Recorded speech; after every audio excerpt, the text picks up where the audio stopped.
Hey guys, this is Gaijin Hunter, and you're listening to the Third Fleet Podcast, and welcome to our special 4th episode. While we normally talk about Monster Hunter here, there's one game series that seems special to us Monster Hunter fans, so today we're going to be taking some time to talk about the Soulsborne games in Dragon's Dogma, a subject that Rurikhan here is more knowledgeable about than myself, and I've been bugging him to let us do this podcast where we can talk about this because it's a subject that I hold dear to my heart. So Rurikhan, how you doing, my man? I'm doing great, and this is actually one of those episodes that I'm also looking forward to because I'm really curious to hear about your experience with not just Soulsborne games, but also Dragon's Dogma. Like, Dragon's Dogma is one of those games that I felt was pretty much criminally underrated from the moment that I started playing it, particularly after you see like the general reaction, sales figures, stuff like that. And and it's one of those games that like I played the original, then I got Dark Arisen, and I was even upset because I didn't understand the whole thing about Ultimate Editions, right? Like that was something that never really gelled particularly well with me. I was like, why can't I just buy an upgrade? Why do I have to buy a whole new game to get Dark Arisen? Because you couldn't like get a DLC. I remember I think I even have a video somewhere on my channel of me just like being really upset about this. Although it was in the end it was kind of stupid because I was able to sell the original for more than the original with the DLC was worth. And I just bought the original with the DLC, and it was at the end of the day I came to appreciate the Ultimate Edition idea much better because ultimately you get everything in one disc. But yeah, so there's that. And then there's also Soulsborne because I noticed like a while back that you were doing Dragon's Dogma. I was like, oh, this is awesome. Gaijin's playing Dragon's Dogma. He's stepping outside of Monster Hunter, jumping into Dragon's Dogma, which is another game that I really like. And then more recently, you were jumping into Dark Souls and whatnot. And I was like, oh, dude, I got to talk about Dark Souls with Gaijin. Like, so I'm super pumped. And I say we get started with Dragon's Dogma. So what drove you into Dragon's Dogma? Oh, good gosh. So you are an OG, so I'm really late to the game here. Yeah. So I'm going to be honest. When I first saw the promotional materials for Dragon's Dogma way back in the day, I literally brushed it off after 20 seconds. Why? I think I saw like one marketing video at E3 or something, and I was like, I don't do open world games. I don't play Skyrim type games or Oblivion. Like when I saw it, that's what I thought it was. I was like, well, whatever. I'm not like the Hydra or whatever they were teasing at that one. And I think they showed a Griffin. I'm just like, I don't play those games. Okay, next. And I completely brushed it off. It wasn't until years later, I don't even know, I can't even recall what it was. I think that got I me know. interested to try it. I think I again. know. Can I answer?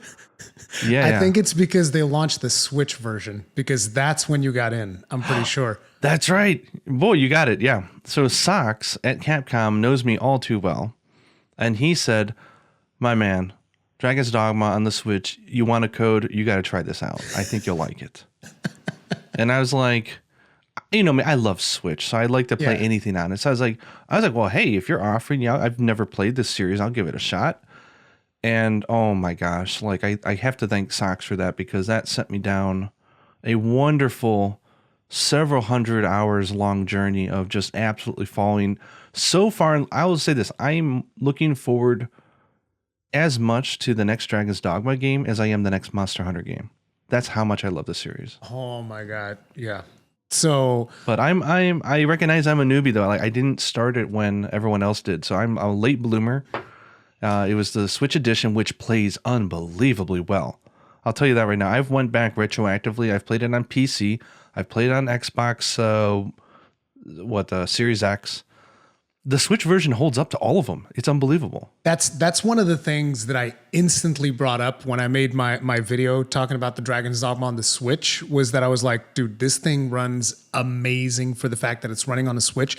It looks really good. You don't see like major frame drops unless you're in a really, really hectic fight. And it's just like, it's perfect. It's the exact Dragon's Dogma experience, but on the Switch, and it's portable. And like, I was blown away. I was completely blown away. I did not play the whole game through again because I had recently just played like the remaster version that they did for PS4. So like I played it, I think 2 or 3 times on the PS3, and then I played the PS4 version. I think I also played through that one twice. And it's just one of those games that you keep on playing. And there's just something about the combat of it that is extremely satisfying. So Like, didn't it Like- made you also feel like when you play that this should have been like a 4-player co-op game? Yeah, I think, and I never got to play the online game. I was here in Japan, which Yeah. kind of stinks because it's no longer around. But yeah, that's a game that, I mean, it already feels like a multiplayer game, right? Like the pawn system is so genius. Like I to this day I can't get over how smart of a system that is. Like I don't know, do we want to explain? I think everyone who listens to you knows what it is, but I mean, they might know, but we can give like a brief overview on the pawn system, if you will. Go ahead, because you at this point you've played more Dragon's Dogma than me, so you probably know how to train pawns better than me, to be honest. yeah. I don't know how long I've played it, but I would probably say I've put in maybe 600-700 hours in Dragon's Dogma overall. That's more than me, 100%. No, but the pawns are awesome. So basically, you've got your player, and you also got your sidekick NPC, which is your pawn, and they're gods. They can die, they'll come back to life. You don't have to worry about them. They're always there. So every time you save your game, your pawn is uploaded online, and other players can fill out their party with the player 2, player 3 using pawns from other players. So like if you're level 50, you go to town, you say, "Oh, I need a sorcerer, I need a knight." You just go ahead and you recruit NPCs from other players, and that becomes your party, and they're disposable. So you're level 50, you use them, you can throw them away, get 2 new ones, you can do whatever you want. The pawn system is just fantastic, and the cool thing is that they have record and memory of what they've done in your game. So if you borrow a pawn from somebody who's already done the quest that you're going on, they'll start spewing hints and stuff, telling you what to do.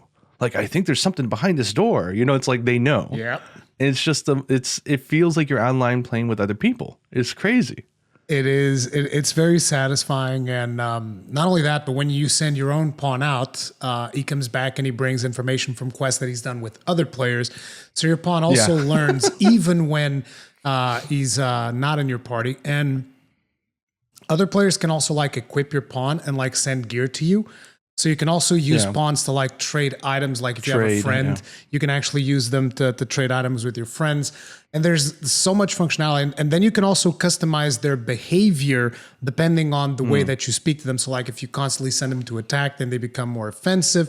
If you constantly send them to defend, then they become more defensive. And then there's potions that let you just completely override all that pretty much, so that you can do. Yeah, that's what I like. Like, the game, it sounds complicated, but the game makes it super game-like, where it's like, okay, you want him to be aggressive, just set him to be aggressive. Like, it's no big deal. Like, it feels organic, but there's also ways to just tweak it without having to stress out over it. Yeah, it's like there's a lot of things about Dragon's Dogma that sometimes can get a little bit weird. The pawn system is actually one of them, because sometimes you might be sending them constantly to attack and he might still evolve and become kind of a bit of a dummy. So that's why they just give you the potions with Dark Arisen. It's like, look, here you go. Just drink these 2 potions, like take 2 of these and call me back in a week and you'll be fine. But it was always funny to me, because then people would tell me stories about how they would take my pawn when he was like super underleveled to go kill the Ur Dragon. And I'm just like, why would you do that? So like my pawn would have an Ur Dragon kill under his belt despite being like super low level. And then it basically like it would break that currency for me, because a lot of people, because there were not that many people playing the game on YouTube. So there was not that many people like that were sharing their pawns. So tons and tons of people would just like take my pawn, and I would have so much of that purple currency. Like, it was ridiculous. I could buy literally anything that I wanted. And even on the PS4 version, because I would always share my pawn for people to use. And so even on the PS4 version, I would always have tons and tons of the credits. And I'm super thankful for that, because, people were really nice about it. One of the things that I would never take is gear, because like people would deck out my pawn in like the most overpowered gear. And I was like, sorry, nope. I don't want to like break my own gear. I don't want to break my own gear progression and whatnot. And it was funny because at some point, I remember someone specifically telling me, dude, your pawn is crazy. Like, he saw a couple of goblins and he casted like super ballin'. I was like, yeah, exactly. you got to take him out. And that's another thing. What did you think about the spells in that game? Oh, well, I mean, that's magic done right. Like, if you're a kid and you always thought, what was a sorcerer look like? What would it be like to summon tornadoes and firestorms? Like, it's exactly how you imagined it when you were a kid. Like, it's over the top. It's crazy powerful. You got the knights in the front. It kind of reminds me a little bit of Lost Odyssey, actually, where the mages are in the back and it takes them a long time to summon the spell, so you got to protect them. But when they pull it off, oh my gosh, like it's pure spectacle. Yeah. And it's so you feel so strong. It's like I've never seen a game that does magic quite like Dragon's Dogma. Because usually, you have your mages, they cast a little fireball. It's like, oh, a little fireball, it's so cute. Like, no. In Dragon's Dogma, when you're like a fire type mage, it's like bring down rain comets from the sky, and just like the sky literally blackens as these comets are coming down. You just see them and everything exploding. If you're an ice mage, it generates like actual platforms of ice that you can walk through and jump to. It's completely insane the amount of stuff that you can do. So that's another area where, like you said, online it would be amazing, because the more sorcerers you have casting the same spell, it becomes almost like a covenant where you all speed each other up. So if you're casting the same spell as the pawn next to you, you'll cast it faster because the two of you are chanting the same thing. It's kind of crazy. So I would love to see like didn't know that. Yeah, 4-player sorcerer teams are crazy. Jesus. And it's like we're talking about spells because spells is something that is like super impressive to look at in Dragon's Dogma. But like even the melee abilities that you get, and the fact that you have like, you have the stuff where someone can jump on your shield and then you can propel them upwards so that they can grapple onto the monster. It has the grappling system, which is like mind blowing. I mean, that's what makes the game unique, right? It's the physicality of the combat. So like the build of your character, you can have I always played as a really short, skinny girl, ranger. So like I can literally run underneath monsters that normally you can't because I'm smaller. So the hitboxes, the speed, the stamina, how much you can carry, everything's reflected in the actual physical build of your character. The physicality matters. Yeah. So I can like hop onto a giant orc or a dragon, climb all the way up to its head and just start stabbing it in the eye. And I still have, half my stamina left to go, where a larger character couldn't even get to the face. So it's just like the playstyle changes, right? So I always struggled with stamina because, I like dwarves. So I would make my characters look like dwarves. So he'd be like big and fat, but I would still like climb up to cycle. Like I'd be climbing up and then pausing the game to eat a mushroom and continue to climb up to recover my stamina. But it's just so much fun because there's also so much customization in the characters and this stuff that you can do that it blew my mind. Just the creativity that you can come up with is ridiculous because, again, like you said, the grapple system, it's like Shadow of the Colossus, where at any time you can just grab onto a monster and you can like ride them, you can maneuver around them, and take into consideration all the different classes and skills and the physicality of your guy. It's limitless. Like every encounter feels completely different. Yeah. And it feels like if you can think of it, you can do it. And I'll never forget the first time I grabbed onto a harpy.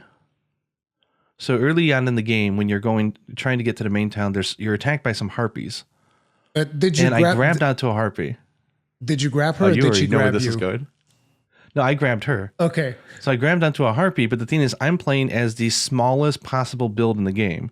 Super small, super short, skinny girl with a bow. And the harpy just picked me up and brought me up like 50 meters and dropped me off a cliff and killed me. Because my character was too light. Where if you're a heavier character and you grab onto a flying harpy, you can actually drag them down to the ground and kill them. But I was too light, so it's like those like weird videos of like the dog on the balloons being floated up in the sky. That was me. It's hilarious, some of the situations that you can get into in that game with all of the different monsters and the different grappling attacks that you can do, and even just the joy of discovering like the weakness, like when you first discover, oh wait, Cyclopses are weak to lightning. And you can just like, you can get one of your mages to cast lightning on them and it'll mess them up, or they'll enchant your weapon with lightning and you'll mess them up real fast. And actually learning the type of stuff, for the fact that some monsters, which one was it? I forget the name of it, but there's another monster who's attracted to females. So he gets like all horny whenever there's a female in your party. He's like, he's like super excited. It's so messed up. But that's why the pawn system is so good, right? Because you always have two disposable members. You could just throw them away and say, okay, I want to try a team that's, enchanted weapons. Just go hire 2 enchanted mages. Like the game never stops you or gets in the way. Yeah. The thing that kind of made me a little disappointed was I think because the title is so niche, at least way back when, most guides online seem very daunting. Like, if you don't spec your character right, if you don't level up in the right class, and you're going to ruin your build and blah, blah, blah. Like, people are pretty hardcore about the min-maxing. It's not that the important. game is exactly like you can min-max and have a lot of fun with it, but like it's not. So I made a few videos. I was trying to show people, it's like, this game is like super fun. I understand that they ran out of budget, and it shows. Like it's a clunky. It's clunky, right? It's like Monster Hunter in that regard. It's kind of clunky. If you don't know what to do, you can get lost easily. But man, once you find out that core loop, it's so charming and so addicting. And it's a game that you can play over and over again. Oh yeah, like I won't spoil the ending, but like the way that the game is constructed narratively, that you can go through the game several times, as many times as you want, actually. Yeah, and it's so I mean, I've beaten the game maybe 20, 30 times, where I can, I'll just for fun, because the main quest that they give you, like the key quest that you have to do, is actually very few. There's not a whole lot that the game requires you to do to get to the end of the story. Everything else is optional, so you can just. I blew through it in the speedrun mode in 19 minutes, I think it was my best time. That is insane. From start to finish. Is that just the base game, or with Dark Arisen? That's Dark Arisen as well. Dark Arisen, but not including Bitter Black Isle, of course. That would be... Yeah, Bitter Black would still take me, I'd guess... you'd have to level up before you get in there, but that would probably still take me a few hours. There was actually some Souls players back in the day. I forget his name. He was something Vegeta, but this guy was he was doing like a challenge run. He basically goes into Bitter Black Isle hard mode at level 1. and he did it. I think he finished the Bitter Black Isle because you can level up like super fast if you get like the right spells. Well, in that case, you just need throw blast, right? That's how you do it. There's a bomb item in the game that will actually do damage to the guys, even though you're not leveled up high enough. Yeah. So if you just throw blast your way through the first run, and then beef your way through the second. But that DLC is really fun. Yeah, that DLC was and the thing that I really liked about it too is that you could actually just start the game in hard mode, which I would not recommend for someone that's playing for the first time. No, because like the first 20 levels or so, you're just basically one-shottable by goblins, even if you're not careful. And particularly with me, because I would be playing like melee classes, like in these conditions, it's not the smartest thing to do. But the interesting thing is that you get so much money that you can just buy everything because you're playing in hard mode. It's just like a random goblin will just drop like 3,500 gold, and you're just like, okay, I guess I'll take that. Okay.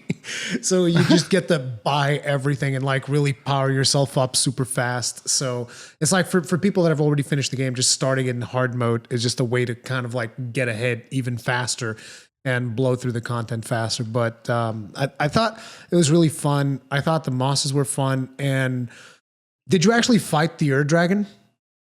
Oh, yeah. Yeah, I have some funny videos of me using blast arrows saying the Kelby Bow's alive and well, boys. And I was just blowing him up. I think I killed him in solo. I think I killed him in under 30 seconds. Damn. Yeah. Okay. That's way better. I mean, that's one where I did a min-max build for Ranger, where I min-maxed it. I did a brand new character. I spec'd it all to Ranger, went crazy with the blast arrows, and I just blew him up pretty much. Blast arrows are really powerful. As a matter of fact, that's usually how I would finish Bitter Black Isle, because like I try to kill the final boss with like with regular melee, and it's like that boss is just not made for melee. It's just forget about it. Yeah, you can do it, but you can tell that it's not made for melee. So usually, because I would play an assassin, because I like shields, and the assassin can actually block, and it has like this weird counter move where he leaps backwards and whatnot. So I'd play the assassin who would always have like tons of damage. So it would be almost like a squashbuckling type of character. But then I'd get to whatever his name was, Damon or whatever it was. I forget his name. Yeah. I would get to him and I'd just like, well, time to pull out the bow and the blast arrows and goodbye. I wouldn't even think about it. Like I tried a couple of times and I was like, nope, you're just going to get the blast arrows and you're going to enjoy them. Yeah. Good day, sir. Yeah. Yes, I was going to ask like all the classes are fantastic fun, but I was going to ask which one did you find yourself playing the most? The one that I played the most is definitely the assassin. The one that I wanted to play the most was the Mystic Knight. But the Mystic Knight, it's got some really cool combos, but they need a bit of setup. So like what I would do with the Mystic Knight is you got that little ball thing. I forget the name of it, but you have this ball thing that you can hit and then it shoots out more balls. And you can stack like 3 of those. And then you hit them and each of them unloads. And if you actually take the time to set this up properly, you can actually do... At least you could. I'm not sure if they patched this out because it was insane. You could do 2 balls, and then on top of it, you'd do this dark enchantment on your weapon, which would cause it to hit multiple times. And then you would hit the 2 balls with the multiple hit enchantment. And every time that you would hit, like the game would damn near freeze. It's just like a bunch of balls coming out. So that was a lot of fun. But it required a lot of setup, so it would burn me out. It burned me out a little bit to have to constantly do that. But I thought that the Mystic Knight was a very interesting class. He's almost like a paladin, but he doesn't really limit himself to like holy powers. He's got all kinds of elemental powers, and he's got the biggest shield of all. So there's that. So I actually think Sox is a Mystic Knight player, but yeah, I played them all. But for me, Ranger is where I kept falling back. I just love the bow in the game. It's so good. Yeah, the aiming in that game is actually really legit. It feels really good to shoot arrows, 100%. Go ahead. What's the name of the skill? It's I want to say it's something Gambit, and I can't quite remember the name of the skill, but it's like you charge all your stamina and you shoot one single arrow, and like you're immediately stamina out. You're exhausted, but you get like this bird eye view, like this John Woo camera of the arrow, and you can direct the arrow in the air. Oh yeah, I remember and you can aim it at like some guy's head and kill him in one shot. A boss. It's great. I never played too much of Ranger. I like the other one that they had, which was the Magic Archer or whatever. That one was also really fun to play. You had like the like usually used in mecha games where you just kind of like drag your thing around, marks a bunch of targets, then you unleash and like that was that's cool. Like if you go into Bitter Black Isle with that, everything ricochets. So all you have to do is shoot some magic arrows down a corridor and it just kills everything. Yeah. It's hilarious. But that's a game where it's okay to be broken, right? The game knows it's broken, embraces it, and just says, "Have fun." Yeah, just go and have fun. The assassin also had a skill which was I think it was called blasting powder or whatever it was. I also really liked that one. It didn't do as much damage as I wanted to, but you know, the Gunlance main in me was just like, but it has an explosion on it. It blows things up. It's awesome. So Dragon's Dogma is definitely a game that I always recommend to people. People always ask me, is this game worth it? When I was playing it, and I was like, this game is one of the most criminally underrated games ever. So when I saw you playing it, I was like, thank God more people are paying attention to this game now. Oh, it's so good. Yeah, so I did it on the Switch first, and I went and played on PC, and then I did it on Xbox, and every version is just a joy. Yeah, it's one of those games that's just... It's really polished, even if, like you said, there was a limited budget there, and you can tell, particularly like if you're trying to follow the story, you'll notice, okay, the beginning of the story is like, and then you get a little bit lost there in between, and then suddenly there's the couple of cutscenes with some important characters, and then when you get to the end, it's just like a total mind-blown moment. It's like, oh my God, what the hell is going on here, dude? This is insane. The ending is so good. The ending is really good. I won't spoil it, but it's the narrative mechanic is so clever. It is. I've never seen a game do that. It's so smart. It is very well done. And then there's also the thing where at the end of the game you get like a romantic interest. Did you know that? Yeah. So who did you romance? So the first run that you did. I mean, to say that I romanced this character is a little bit misleading. I did not romance her. She was the character. Yeah. Is it Mercedes? No. No, I don't actually remember. I don't actually remember her name, but it's the little witch girl. Oh wow! Okay, yeah. I missed some of her side quests the first run through, and so I didn't get there. Wow. That's who I got. I've heard that a lot of people get the Smith guy because they keep like trying to give him stuff so that they can buy better weapons. So they get this. What was the sentence? You can't go wrong. Masterworks all can't go wrong. So a lot of people got that guy as their love interest because they kept giving him presents to get better gear, and I thought that was funny as hell. And yeah, I think I was the Duke's wife, the Eleanor or whatever her name was. I think she was my romantic interest the first time through. It's so funny how out of your control it is, though, right? It's just because, like, who did you interact with the most in this game? Who did more stuff for? Here you go. Just 90% of that game is optional, so it's like, yeah. But people play through it and they're like, oh my god, I think I missed this. I'm like, don't worry, you missed a lot. If you like more. the game, you're gonna play this game several times through, and you don't lose anything. Like the game lets you keep everything every time you go through. So like, don't worry about it. If you pick it up, don't sweat it too much. If you miss something, there's ways to go back and do it. So yeah, there's a lot of stuff that you can do in that game, and what just a charming game though. Oh it my is. God. It was one of those games that really surprised me because I knew that I wanted to play it from what I had seen.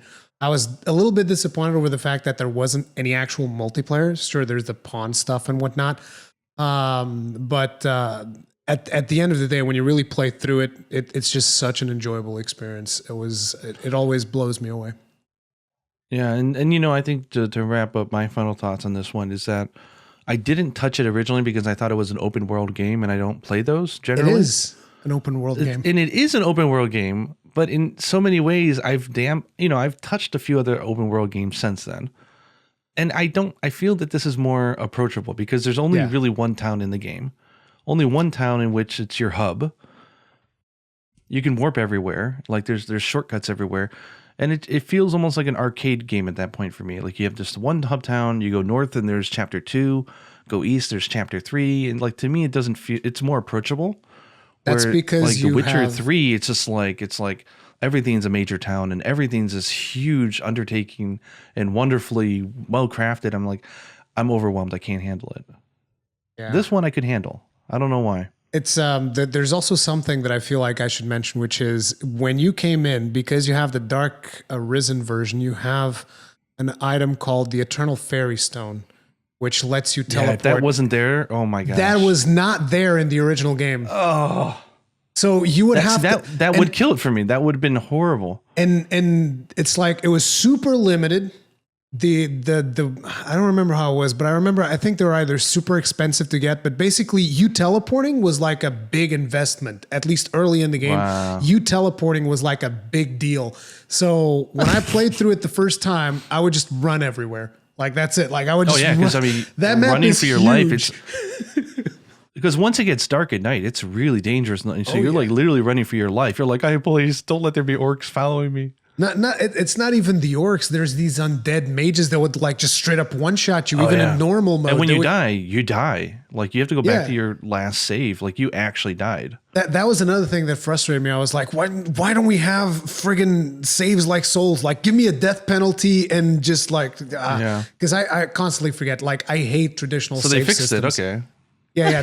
I mean, they fixed it. They give you an eternal fairy stone that you can teleport whenever you want, and then you can place down the other stones and whatnot, and you can do all kinds of crazy stuff, which speeds it up. Like the game doesn't tell you, but you can save anytime you're not in combat. So, like constantly saving as you're progressing into an unknown area is like the way that it's like instant bonfire. Like that's what you do. Yeah. Now just imagine how long those saves used to take back on the PlayStation 3. Oh my gosh. Opening your menu, it's like there's the animation of the menu coming up. And then there's a little bit of a load before the menu actually properly loads. Then you press R1 because I already knew that if you pressed R1, it was like a quick save type thing. And then it would quick save and it would take a little bit to quick save. And then you would exit out of the menu. And then 5 minutes later, you would want to do it again. So like, how did you do God's Baning back then? Did you even do that or no? What is God's Baning? Explain it to me. I probably know. So there's an item in the game that you can get late that allows you to pretty much just kill your character. You just thrust it in your stomach and you're dead. Game over. So what you do is, because of the way the item boxes run in the game, they have a set amount of like what you can get from every treasure box is decided, but it's a percentage chance. So what you do is you save in front of a drop or an item box. You save your game, you open it up, and if it's not what you want, you God's Bane, you kill yourself, and you reload into your save. you do it again and again and again and again until you get the item that you want. I didn't min-max that hard on the PlayStation 3 version. That would be really hard to do on the old versions. Oh my Yeah, gosh. that'd be insane to just like God's been. Because like even when you died, just like waiting for the screen to pop up to tell you, hey, you died. You want to reload your most recent save? And then I think it even tells you like how long ago it was. And sometimes I'd be like, your most recent save was 30 minutes ago. And I'd be like, no. Why? Okay, well, to give you an idea of how bad I min-maxed the game and how hard I've played it, my daughter, who does not speak English yet, she will occasionally mimic my pawn from the other room, and she'll just randomly scream, "Open your eyes! Don't leave me!"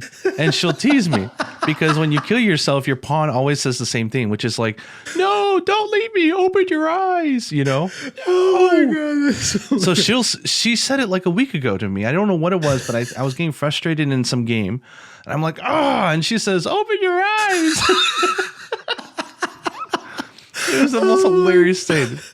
And that's so me God's awesome. baiting myself over and over again, and she's heard it so many times that she's learned the phrases. Oh in English. my God, dude. That is Don't so leave insane. me. I never farmed those items that hard. I'm like, oh, whatever. I get what I get and I live with it. It's one of those things. I wouldn't want to like waste that much time with it. But wait a second. So you would God's Bane in Bitter Black Isle?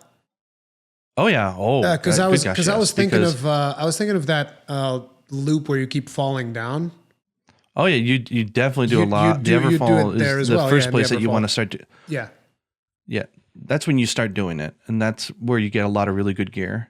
Because there's some really cool like outfits in there that are rare. Exactly. So you just get in front of a treasure box, save your game, and then make a nice hot cup of coffee. I'm pretty sure 30 minutes of resetting. I'm pretty sure I did that on the PS4 version to get some stuff from there because I do remember doing something similar to that. So yeah, I probably did do that. But The dragons and the drakes, all the endgame monsters are so fun. I love the Oh one my that's in the tower, the lightning one or whatever. For some reason, I always go back to that quest. It's Blue Moon Tower, I think was the name of it or whatever. There's like a lightning drake in there that you fight. Like I love that one. There's the fire drake that I remember going to before I was even leveled up enough to fight him. And I would still go in there and win. There's just a lot of really fun encounters. And again, a lot of those were completely optional. Like I remember the first time I found a dragon, which was that one, that like the fire drake that's somewhere in a place near orcs and goblins and whatnot. And I must have spent like, I don't know, 2-3 hours in there just like trying to really min-max everything with my party to get that guy down. Because those would also give you a chance at dragon forging, which I don't think was as important after Dark Arisen. I don't think you needed dragon forging. Man, in Dark Arisen. I did lots of dragon forging. So Okay, that's a so cool you system. did- That you like did when you still need beat it. a dragon in the game, there's a percentage chance that your item will automatically hit the maximum upgrade. It becomes dragon forged. That's the coolest idea. I think at the start you needed to upgrade it to a certain level, and then it could get dragon forged. I don't remember if it was. No, from it's a level percentage 1. thing. So you can actually pull it off without any upgrades, but it's like only like a 2% chance. Yeah, exactly. But if you upgrade it to like level 3, it's like 40% chance. So you get higher and higher odds. But it's like the systems in that game I feel like were really solid, and it's just a shame that if they could have spent more time polishing that game, I think that would have been amazing, which is why I'm super curious at a potential Dragon's Dogma 2. Like, I can't wait to see what they come up with. I was super bummed out that we never got Dragon's Dogma Online in the West because, I wanted to play that. But then again, it doesn't look like it was very successful, so I assume maybe people didn't like it that much. But that's one of the things that I want to do. Like a 4-player co-op Dragon's Dogma, that was like the dream.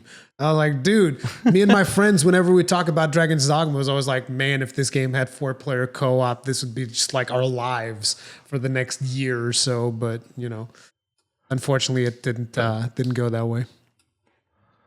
But the composer for that game, I love that. The soundtrack on that game is so good.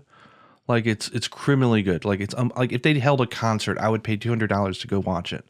It is. But the composer from there, Tadayoshi Makino, like all those like hard guitar, heavy metal remixes they did in Iceborne, of like all the like the Xenogre's theme and stuff. He did all those. Dude, one of my favorite So he's ones. also Go ahead. no, I was just say so he's also a Monster Hunter composer. So One of my favorite one of those is definitely the Guiding Lands theme. Guiding Lands theme, the combat theme is so good. Dun, dun, dun, dun, dun, dun, dun, dun, dun.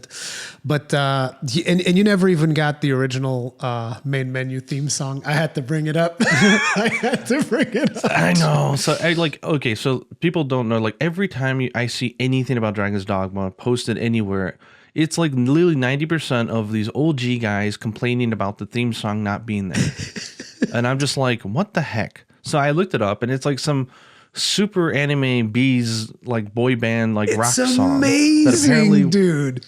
Did you not like it? It's okay. You heard this song as when you first played the game, right? So to you, it feels like that's Dragon's Dogma, right? Oh hell yeah! Now Dude. imagine you're someone who's never heard that. You get this wonderfully gothic, dark metal soundtrack, and then people tell you, oh, there was this like really J-poppy metal song that was like with singers that, and you hear it and you're like, what? But it was so good. That's the thing, because like you get to the first it's not even the menu, it's that thing where there's just like there's a panning camera around, right? And then it's just panning through several zones of the game, and you hear that music. It's so good, dude. I freaking love it. I mean, I would still play it on my stream all the time as like a power tune. Like, it's like, okay, guys, we got to rally up. Let's go. Dungon into free. Here we go, boys. Yeah, I was going to say, because you're not going to play it because of copyright, but Into Free, Dangan is the name of the song. Yeah, it's by Bees. B''Z. It's a guys, rock duo. they can just look up Dangan into free. It always shows up Dangan into free. Yeah, I know that by head. Are you kidding? Like for I don't know. Time. To me, it's weird, man. But I mean, whatever. But like, people are still sour about them swapping that theme song out. Oh yes. How many years later? It doesn't matter.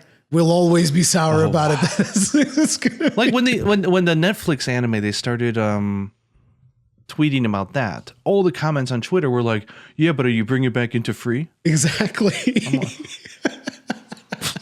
That's never going to change, because that music was special, because like it's every time you booted up the game, that music was there and it was hyping you up to play the game. Like I would actually, every time that I would boot the game, I would listen to the music in the main menu, because, you know, it starts the piano, dun, dun, dun, dun, dun, dun, dun, and then the guitar comes in. It's like it really ramps you up and it hypes you up to play the game, dude. It was an essential part of the experience. I'm super sad that they let it go. It's almost like if you had heard it in the same context as everybody else, you would understand. Because like, I'm sure it would. But that's Dragon's Dogma. Super special game. That's Dragon's Dogma. Highly recommend it. But more recently, you've started a foray into what is actually the game that I started this channel on. Because like, I've had 2 YouTube channels. The first one I had some problems with the partnership and whatnot, and I was not able to continue posting on that channel. That channel I started with World of Warcraft. But this channel, I started with Dark Souls. And the main reason I was doing Dark Souls is because everybody would look at Souls games and everybody would be like, it's too hard. Those games are too hard. Those games are for crazy people. Like that the people that play those games aren't normal. And at the time that I started doing Dark Souls, I had already played through Demon Souls. There was a friend of mine who was actually the same friend that got me into Monster Hunter, is the friend that got me into Demon Souls. And it was funny because, so I was, I started playing Demon Souls. I actually bought a PlayStation 3 in part because of Demon Souls. It was 3 games: Demon Souls, God of War, and Wipeout. Those were the 3 games that made me pick a PlayStation 3 as opposed to an Xbox. And this friend had showed me Demon Souls, and I was like, I really want to get this game. I really want to play this game. I think it's going to be awesome. So I started playing it, and I played it with him for a little bit because, you can do co-op and stuff. It's limited, but, we still did a little bit of co-op. He taught me kind of like the ropes. And within a week, like I completely went way above and beyond anything that he knew of the game. Like I went hard into Demon Souls. This was a long time ago because a lot of people gave me crap when I started playing Demon Souls on PlayStation 5. Like I didn't know what I was doing because it was a long ass time ago. So I overtook him and then I made a new character and leveled that character up to the point where we were previously to play with him again. And then I carried him through the rest of the game. That's pretty much how that went. And that's how much I love Demon Souls. The rabbit hole falls deep. Yes. Yeah. But then I started playing Dark Souls and doing videos about Dark Souls to kind of like tell people, look, this game is not as hard as everybody's making it out to be. It's just a game that you kind of have to learn, as opposed to like most of the games that were coming out at the time of Demon Souls. It's like, hey, can you press the X button? Yeah, you win. Yeah. Like that was it. Like most of the games coming out on PlayStation at the time, it's like press the X button, win. Press the X button, win. And Demon Souls made a big difference. And that's why I was like, okay, I'm going to really try to tell people about Dark Souls, and that's kind of how I fell into the Souls rabbit hole. But tell us your story. Oh, wow. So, I mean, I guess we have to start at a different game, actually. I think do you want to go into my story of how my recent adventure in Dark Souls, or me discovering the series? How did you discover the series? Yeah. So this starts actually with Bloodborne, of all things. So I was completely off the radar of all all the Souls games. I knew of them. I knew they existed. I knew they were, like you said, for better or worse, the marketing that it's a hardcore game. Yeah. Is kind of a put off for a lot of people, right? So I never really thought about it, but I loved the music and the aesthetic, and I thought it was cool. I just never, and I was at a very busy point in my career at that point, doing game localization. So I just didn't have much time to game. But when Bloodborne, when they started the advertising for that, there's something about it that echoed to me. Like I really like Gothic stuff. Like growing up as a kid, Gothic was like the genre of like what I was in high school, like the dark horror, 80s horror, like all that kind of stuff, right? So when you had like the Victorian, like the cleaver, the blood, the werewolves, and so I was like, okay, I have to play this game. I was not fully aware that it was like a Soulsborne game at that point. I just knew it was made by people who made dark and sinister games. So I bought a PlayStation 4 just to play Bloodborne. Oh, so that was my system. So I said, I don't know if I'll play another game, but this is what I'm buying it for. So I bought a separate monitor and I bought a PS4 just so I can play on Bloodborne. And oh my gosh, did I fall in love. Like I remember, it's like Dragon's Dogma or Monster Hunter, right? Like the first hour, you're struggling. You can't get through Yharnam. You're like, this game is impossible. Yep. And it's so hard. Then right when you're about to give up, you start to slowly understand the mechanics. You find one shortcut, that one little ladder saves everybody. Like if you didn't find it, you would have given up and stopped playing. But when then you find it, you're like, everything I've done is not in vain. Exactly. And so like you now have a shortcut and you start to find a different route. You start realizing it's okay to be a wuss and run past stuff. You don't have to kill everything every time because you're probably going to die again anyways. So, slowly but surely you learn the formula, and this applies to all the games. And then the Cleric Beast, oh my gosh. It's like one of those things, it's like you get to it and you're like, I don't think I'm ever going to beat this first boss. Yeah. It's like screaming at you. It's frightening. It's big. The Cleric Beast is a pretty beast of an initiation to anyone who started with Bloodborne. I feel like it's an extremely punishing boss. It really demands you to like understand the concept of stuff like iframes and whatnot. Whereas stuff in previous Souls games would be much more accessible, like the Taurus Demon. Yeah. Not nearly as hard as the Cleric Beast. So they kind of... Father, like after that, Gascoigne, whatever. Father Gascoigne, yeah. Jeez. Like that game broke me a new one, but I was determined to play it. And I really enjoyed it. The fast-paced combat was great.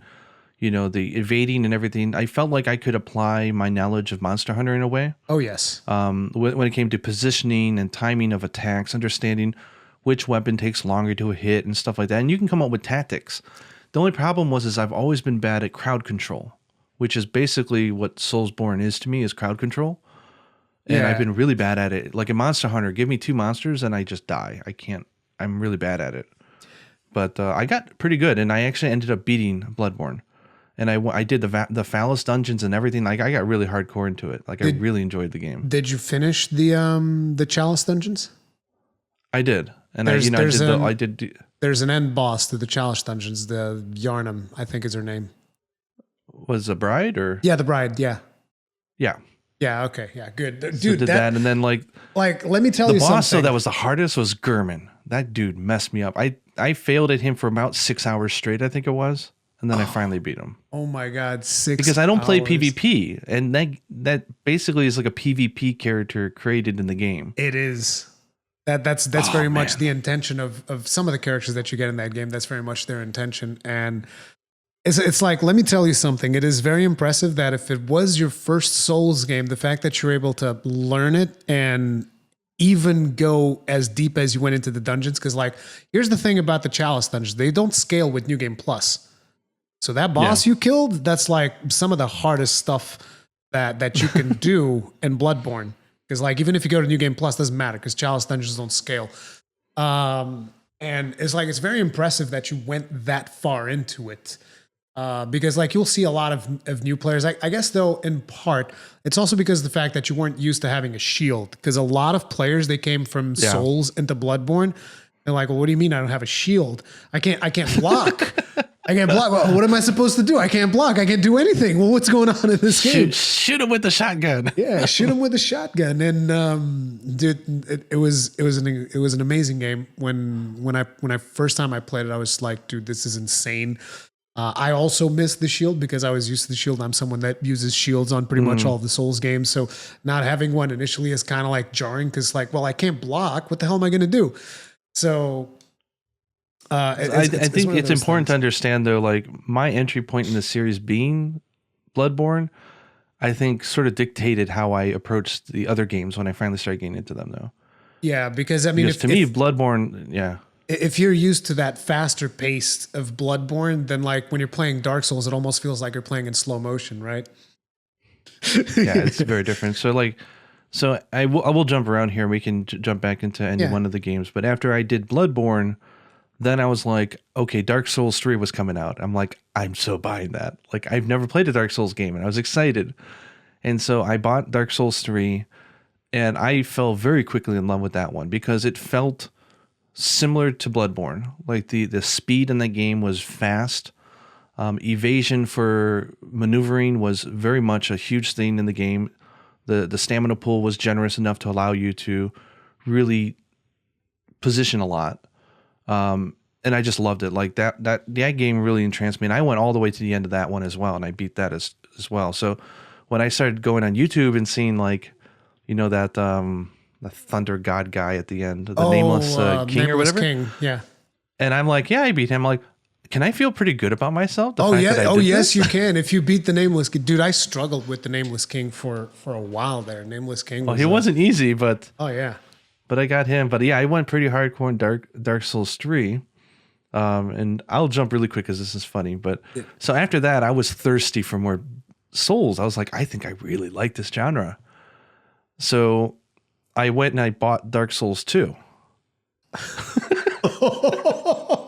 Okay, here we go. And I think it was at minute 5, I realized, okay, something's different here. Something's not right. Yes, it is.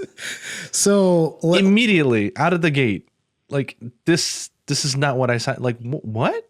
Like it didn't feel right to me. So let me tell you a little bit more about Dark Souls 2. So Miyazaki was not the director of Dark Souls 2. The kind of like the brain, and it's like, it's always a team, right? It's never one person, but you know, basically having like Miyazaki involved. Do you know this kind of like the background of Miyazaki? I've read a little bit about it, but I'm not hugely knowledgeable. So here's the thing: Miyazaki used to work at like Oracle or something, like one of those companies that do databases and whatnot. I think that's what Oracle does. And eventually someone got him a copy of a game. I forget what game it was. But they got him a copy of a game, and he kind of felt like he wanted to develop video games. And so at his age, which he was 29 at the time, it was not easy to get a job in video games because, you know, people felt like he was old, right? So he was able to get a job at From Software where he helped out developing some Armored Core game. I think it was one of Armored Core 4 or something like that. And he worked on that game, and then he worked on another Armored Core game that came after that. And then eventually there was a project inside From Software that was considered a failure. It was a project that was already considered a failure. It was Demon Souls. So like inside From Software, that to them was like, this project is garbage. It was like a Western inspired RPG. Genre defining epic classic. Nobody wanted to touch that thing. And Miyazaki was like, hey, if I can like get invited to work on this project, I can probably do whatever the hell I want with it because the game's already a failure. So if it fails, it doesn't matter because they already consider it a failure. So I can do whatever the hell I want. And so Miyazaki jumps thank you everybody in there. for helping. Thank you for making Demon Souls a failure then, right? Exactly. So he got into it because of that? Yeah, he got into Demon Souls because he wanted to make a game and he wanted to shape a game in a way that he could just do whatever he wanted, basically. And because nobody cared about it, he was just like, he got to do whatever he wanted. And when the game came out, nobody wanted to pick it up. Like, it was not a success. People did not care for it, but eventually Atlas picked it up and they started publishing it in the West. And then it started gaining a little bit of traction because of the unique stuff like the messages, the multiplayer system, kind of like a lot of the story being told through item descriptions, which there's even a story about that, about books that Miyazaki used to read and the fact that like he would read these English books, but he would not understand all of the words. So he would fill in the blanks with his imagination. And so that's kind of like why so many Souls games, like they don't tell you the whole story. They leave a lot of it for you to kind of like figure out. That's why. Unless you watch Vadi, who I do. Of course. If you watch Vadi, then he explains a lot of it. But even Vadi, you'll notice that a lot of this stuff is sometimes left open purposefully because you know, people, it's just one of those things. There's a lot of it that is just left open to interpretation because that is one of the best ways to actually experience it, which is, it's really cool. And it's in every Souls games. But anyway, so Miyazaki, right? He's the guy who fixed up Demon Souls and then launched Dark Souls. And then after he launched Dark Souls, he didn't want it to work on a sequel because Miyazaki wanted to do something new. That's his thing. As a matter of fact, Miyazaki, he did an interview at some point where he said that he does not want to, you know, just keep making the same thing, kind of like Call of Duty. You got to respect that. Yeah, that's awesome. He wants to do something new. And that's one of the things that I always tell people, which is I didn't want it to see Dark Souls 2, personally. Even before the game came out, I was like, no, I don't want to see Dark Souls 2. I want to see what he does next. Like, I want the next thing, right? And that's always the way that I look at it. I always see people, when's Dark Souls 4 coming out? When's Bloodborne 2 coming out? And I'm like, hopefully never. Like, I want to see what comes after that. I want to see the new thing, like the Sekiro. Sekiro was amazing. I thought Sekiro was awesome. A lot of people didn't like Sekiro as much as they liked Dark Souls because there's not as much replayability there. But I loved it. I thought Sekiro was freaking awesome. And it ranks like really high on my list of favorite Soulsbornes, right? But basically, so Dark Souls 2, they handed off to somebody else. And the guy they handed it off to was apparently not doing a good job, and they had to replace him midway through with this other director. Director? Yeah. Ouch. They changed director halfway through. And this other guy that was directing, I forget his name now, but I actually interviewed him. I interviewed him at E3. And when I interviewed him, I was like, okay, this game is actually in good hands. It's actually going to be something good. But the problem became for Dark Souls 2 is that it was too slow overall, just the pacing of the combat. At least for me it is. And pretty much whenever you lock onto an enemy, your character feels like he's walking on molasses. But it also had some interesting things in the form of like PvP and weapon systems and whatnot. A lot of people actually love Dark Souls 2. It's their favorite one because of the PvP scene. I think it had one of the most active PvP scenes because of the build variety. There were a lot of items in the game. It was one of the biggest Souls games in sheer size. The problem was that it missed that polish on the levels. So, for instance, like you said, you were playing Bloodborne and you discover that shortcut and you're just like, holy crap, this is awesome, right? Because you found a shortcut and you were super surprised and you could see progress happening, right? The problem with Dark Souls 2 is that instead of them having those shortcuts, most of the times it would be like, oh, here's a bonfire. Here's another bonfire. and another one. Like you would walk 5 minutes, here's another bonfire and another one and another one. And it's like, Jesus Christ, like a million bonfires in this game. If you go to the teleport menu of Dark Souls 2, you might be looking at it and going crazy. Like you actually have to scroll down to go through all of the teleports available in the game. It's pretty crazy. But yeah, so Dark Souls 2 is basically a very different game. It was not directed by Miyazaki. So there were a lot of different experiments made there. And it didn't work out for everyone. Like I think I only did the DLC. I feel really bad. I didn't even get that far into it. I'll be honest. I'm a finicky player, so yeah. If I'm not feeling, I usually play a game, and I would say that 90% of the games I play, I don't get past session 1. So I do one play session where I play for like 2-3 hours, and then if I just am not feeling it, I never pick the game back up again. Yeah. And that was what Dark Souls 2 was, unfortunately. So the thing that struck me about that game when I played the first few hours, at least, was the maps were so big. Oh, it felt like Oblivion. Again, like I felt like I was in Skyrim or some game that I don't normally like. And I'm like, why do I have to walk all the way down there? It's like, I don't need a big map just because it's big. And that's what like the opening area just felt really big to me.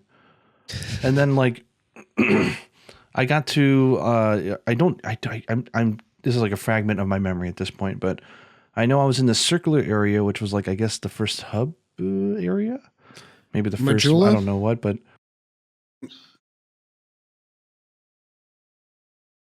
I have no idea. And I just remember that up the hill and to the right, there was like a witch girl and I killed her and everyone on stream was laughing at me, telling me that I just killed a really important, I can't upgrade anything ever again because I just killed some NPC. Oh my God, you killed, wait, witch girl, was she wearing like old, almost Templar-like armor? Is that who you killed? Probably, but I did a stream actually, and I almost never stream, right?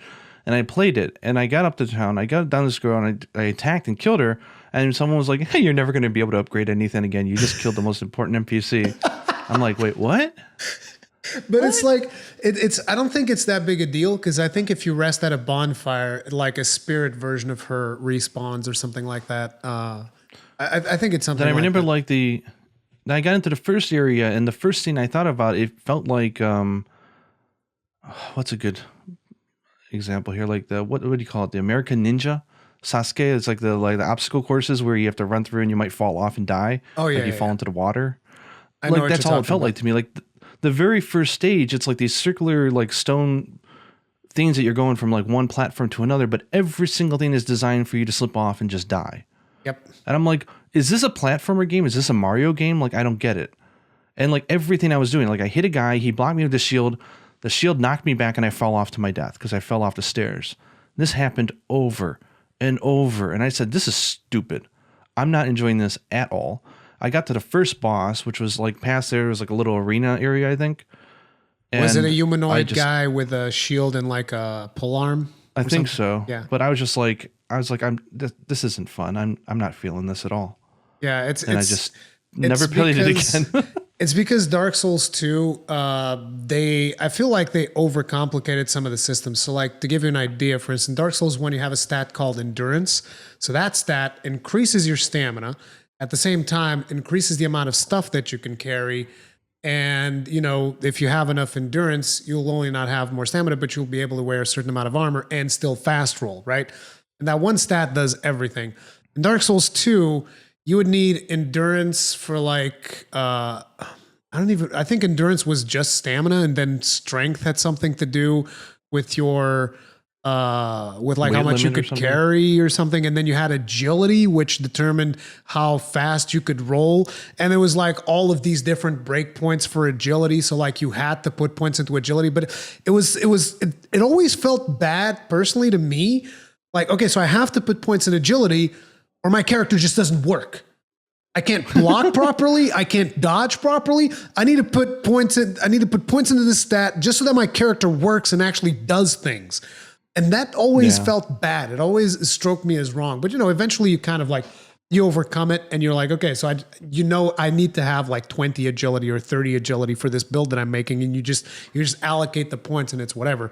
So there was still a lot of fun that I had with that game. But I'll tell you what, the first playthrough that I did, I got to a point where it was one of these knights that was in the promotional material, and I actually thought that he was going to be like one of the last bosses because I'd been playing the game for long enough, taking into consideration the length of like Dark Souls and Demon Souls. You get to your head and you're like, okay, I'm probably close to the end of the game. Now. And I kill this guy, and then immediately after I kill him, there's an elevator that takes me down into what I consider to be one of the worst areas of the game, because it's like there's a path that you're supposed to go through, and then there's water. And in the PlayStation 3, you could barely tell whether or not you could actually walk on the water, because certain parts of the water would be death drops, and then other parts of the water you could actually walk, and we're supposed to walk through. And like, I would be like panic, slowly walking with the camera just facing the ground. I couldn't even look at enemies.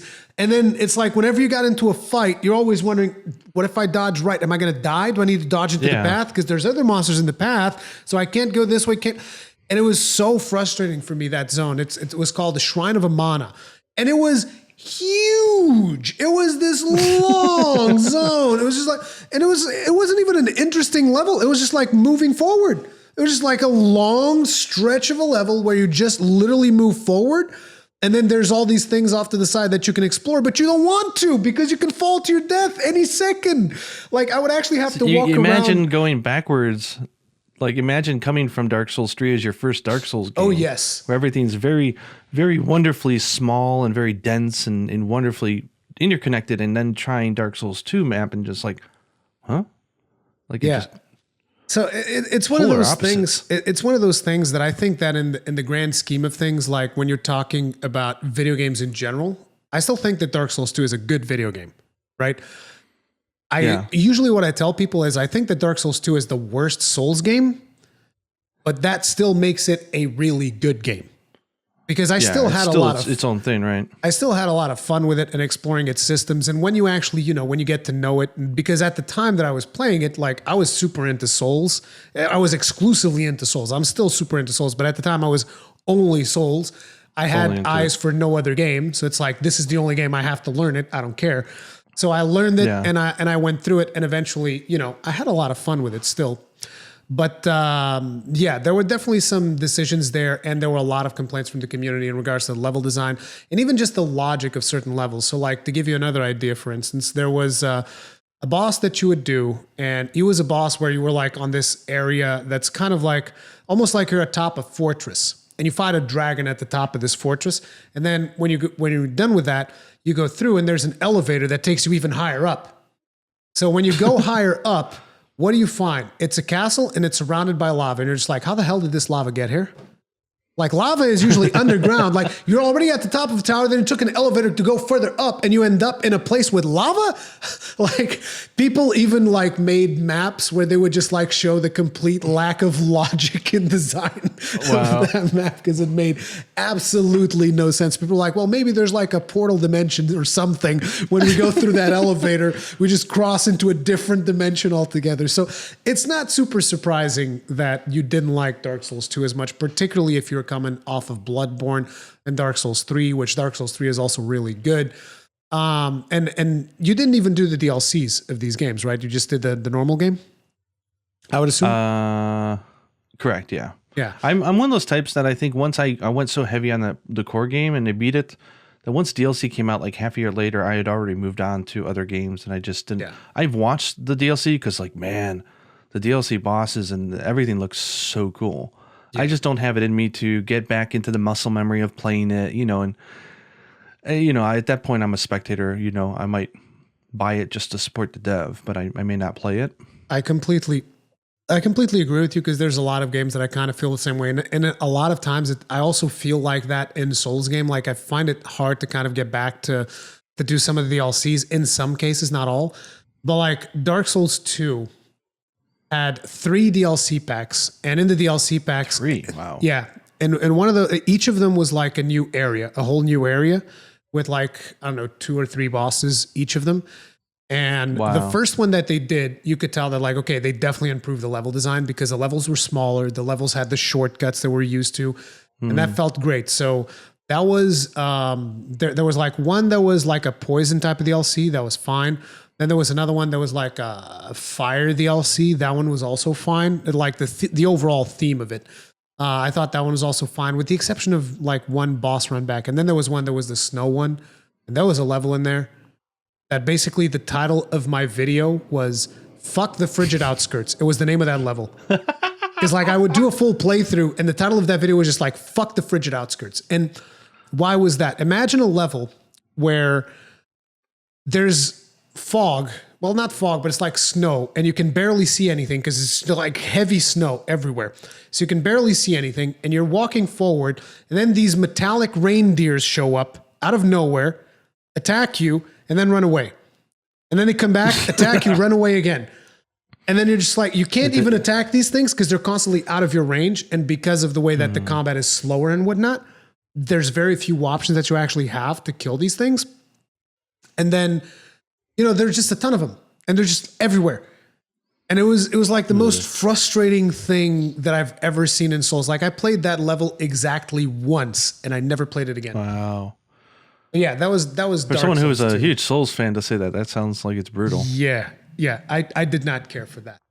But so you went Bloodborne, Dark Souls 3. You did not like Dark Souls 2, which I can understand. That kind of explained you a little bit probably why you didn't like it. But what next? No, it's fascinating to hear from you. So next, I actually think was Dark Souls 1, and this is really funny.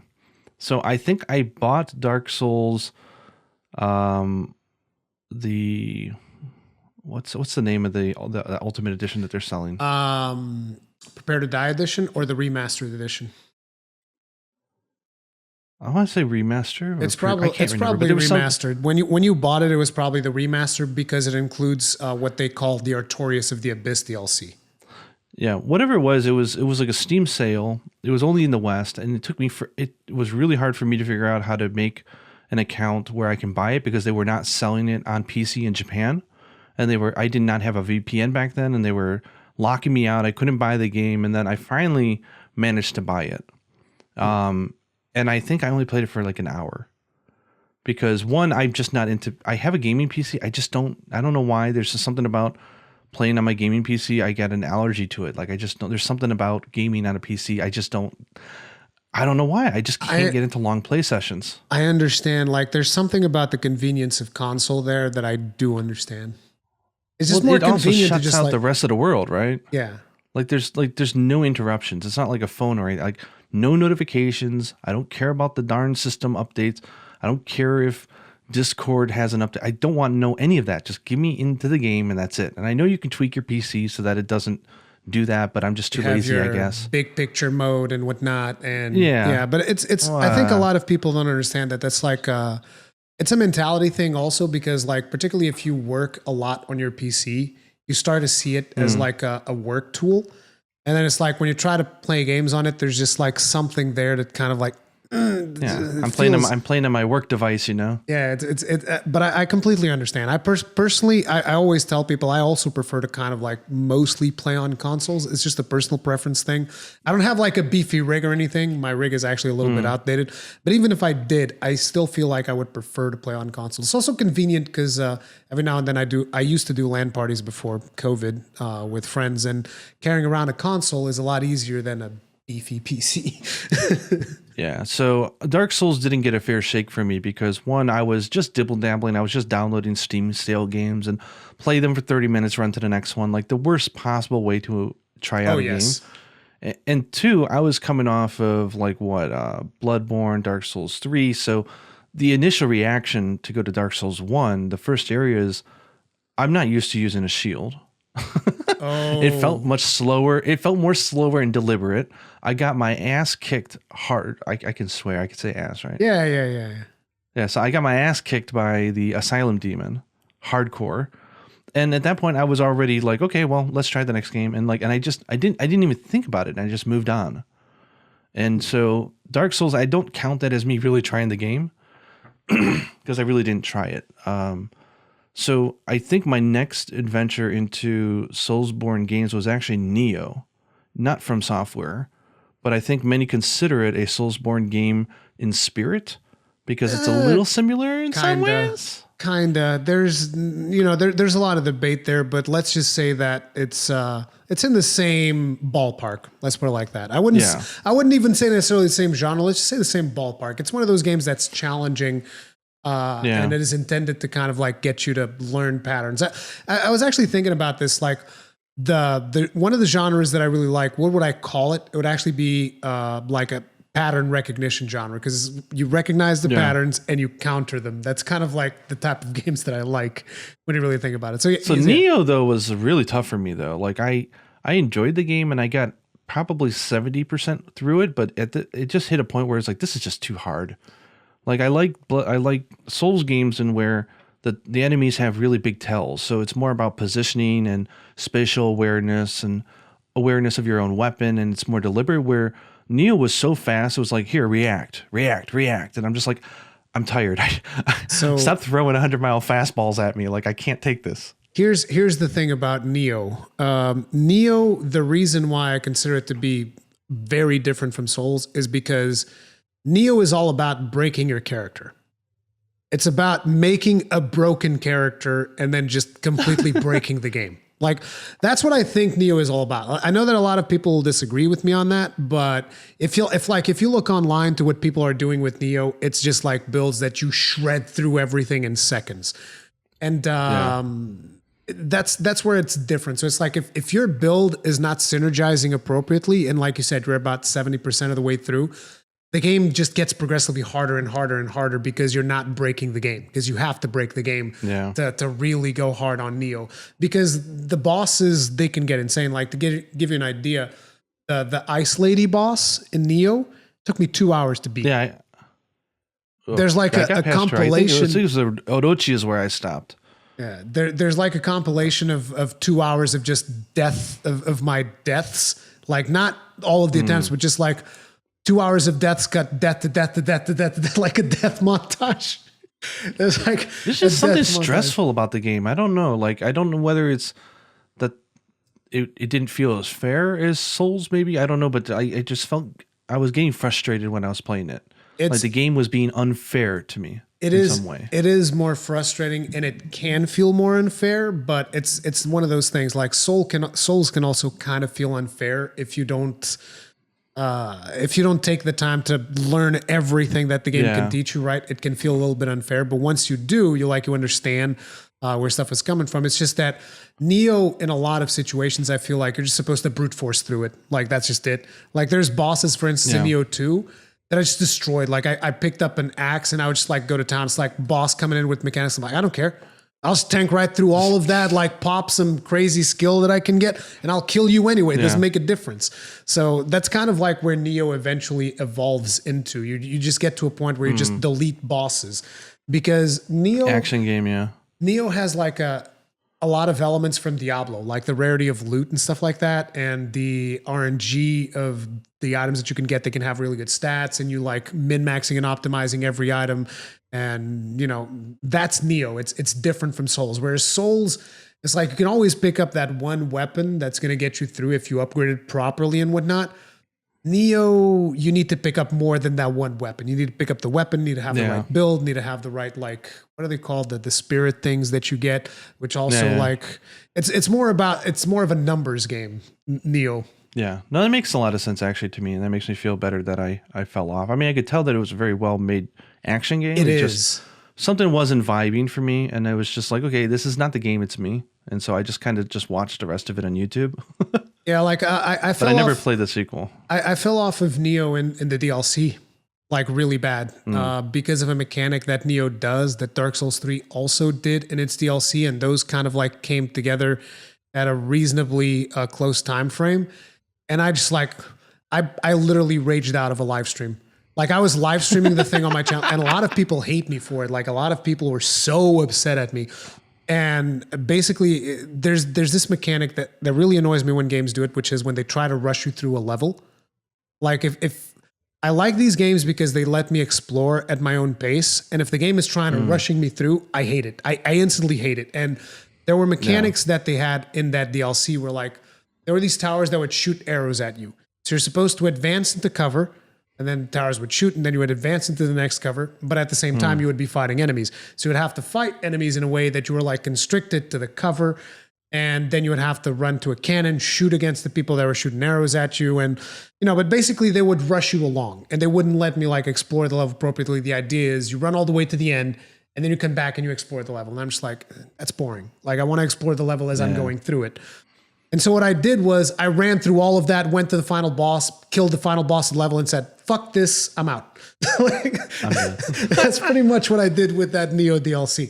And a lot of people didn't like that. And I understand because they wanted to see me play through the whole thing. But, and it was a little bit. If you're not feeling it, you're not feeling it, right? It was a little bit like something that happened to me in Souls 3 as well. But it's just one of those things. You can fall off of something if there's mechanics there that you don't like. So the fact that you kind of fell off of Nioh is not particularly surprising because even though a lot of people, see Nioh as a Soulsborne, there's a lot of things that are different and it's not going to gel well with everyone. Yeah, totally. So I think my next actual Soulsborne game was then Sekiro. Oh, dude. Which I really enjoyed. So people like to joke that I'm an Xbox gamer only or something, and I don't play PlayStation. If you notice a pattern here, I played all these. Most of these, I was on PlayStation the entire time. So but Sekiro, I did move over. I think I played it on an Xbox. If you had your Xbox One X, it would make more sense to play it on Xbox. Because I really enjoyed Sekiro though. Like that was one of those ones where people think because I live in Japan for so long, I've been here for. How long have I been here for? Why am I asking you? Like you would know. Or my morning coffee's not kicked in yet. So I moved here after I turned 21 and I turned 40 in January. So 19 years? I don't know. 19 years ago. Yeah. Yeah. So people assume that I just eat up anything that's very Japanese and aesthetic. And then it's my cup of tea. And that's not the case at all. In fact, especially historical Japanese games. I think Koei Tecmo puts out so much here in Japan. Oh yeah. I don't get into any of that. Like I just don't, it's just not my thing. So Nioh was the most Japanese thing I had played up until that point, I think, outside of Okami. But Sekiro really interested me because like you were saying, it's kind of cool to see a creator do something new and someone who you really like their work. And it's kind of a sombering phrase, but I've heard it a lot in the game industry here is that when people say, I want to work, with this company or that creator, there's a phrase that I hear often, which is they only have X amount of games left in their career. So is this one that they're going to want to do? And I think about that. I'm like, yeah, you can only create so many games before you're dead, so to say. Like your life is not infinite. So people creators really start to think once they're midway through their career, it's important for them to do passion projects, I think, because they're not going to be able to make 10 more games in their career because games these days take 3-4 years to make. 4 to 5 years, actually. Yeah. So it's I like that they choose what drives them. So, and you can feel that in the game design. Oh yeah. Sekiro whooped my butt. My God, that was such a hard game for me to do because one, like I said, I don't do PvP games at all. I don't do PvP modes at all. And so I had a really hard time when I started Sekiro, and I did a funny video saying, "This game is not for me. This game is bullshit." And I had a video where I was, I did a video where I was getting my butt handed to me by the guy with the big pot. It wasn't even a boss. It was the first sub boss in the game. Guy with the big. It was at the very top. You go down the village. You go up towards the gate, and then there's this huge ogre guy with I want to say he had a big pot or something.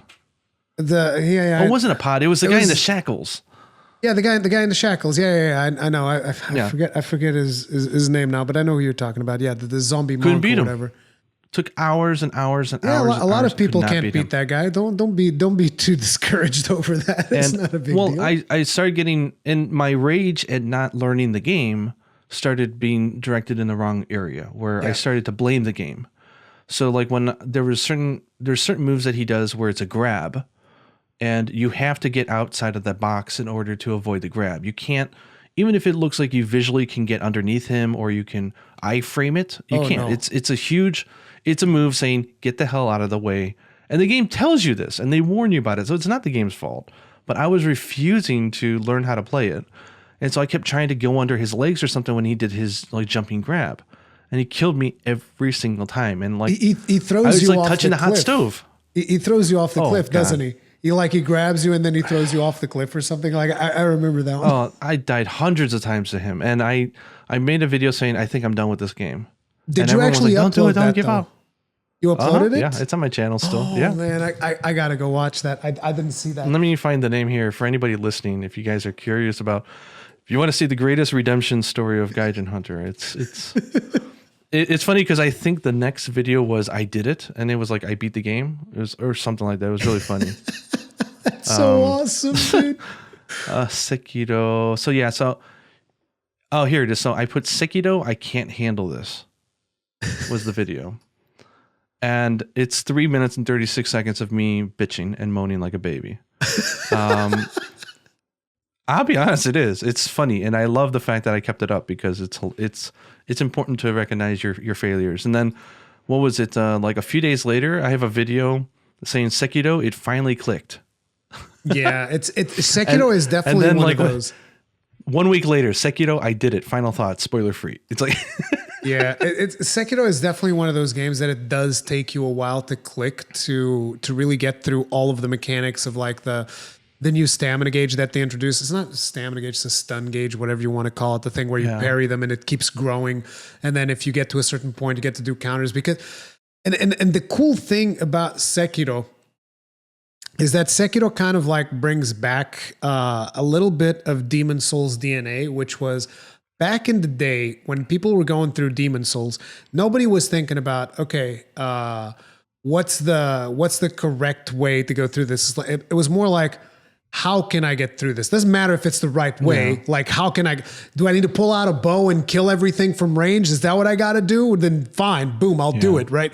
And that was the kind of Sekiro brings back that mentality in a way where it's like, it doesn't matter how you kill things. As a matter of fact, they even say in the promotional material, it was like kill. It was I don't remember the exact term, but it was like kill smart. So like kill with intelligence. Don't just like rush in and try to kill everything. Like make sure that you actually take your time, analyze the situation, figure out which enemies you can backstab, which enemies you can use like some of your tools on because you had the special tool arm and whatnot. Figure all of that stuff out and then execute on the plan. Like a lot of the stuff that I killed in that game, I would always like get a cheap shot in first. Always.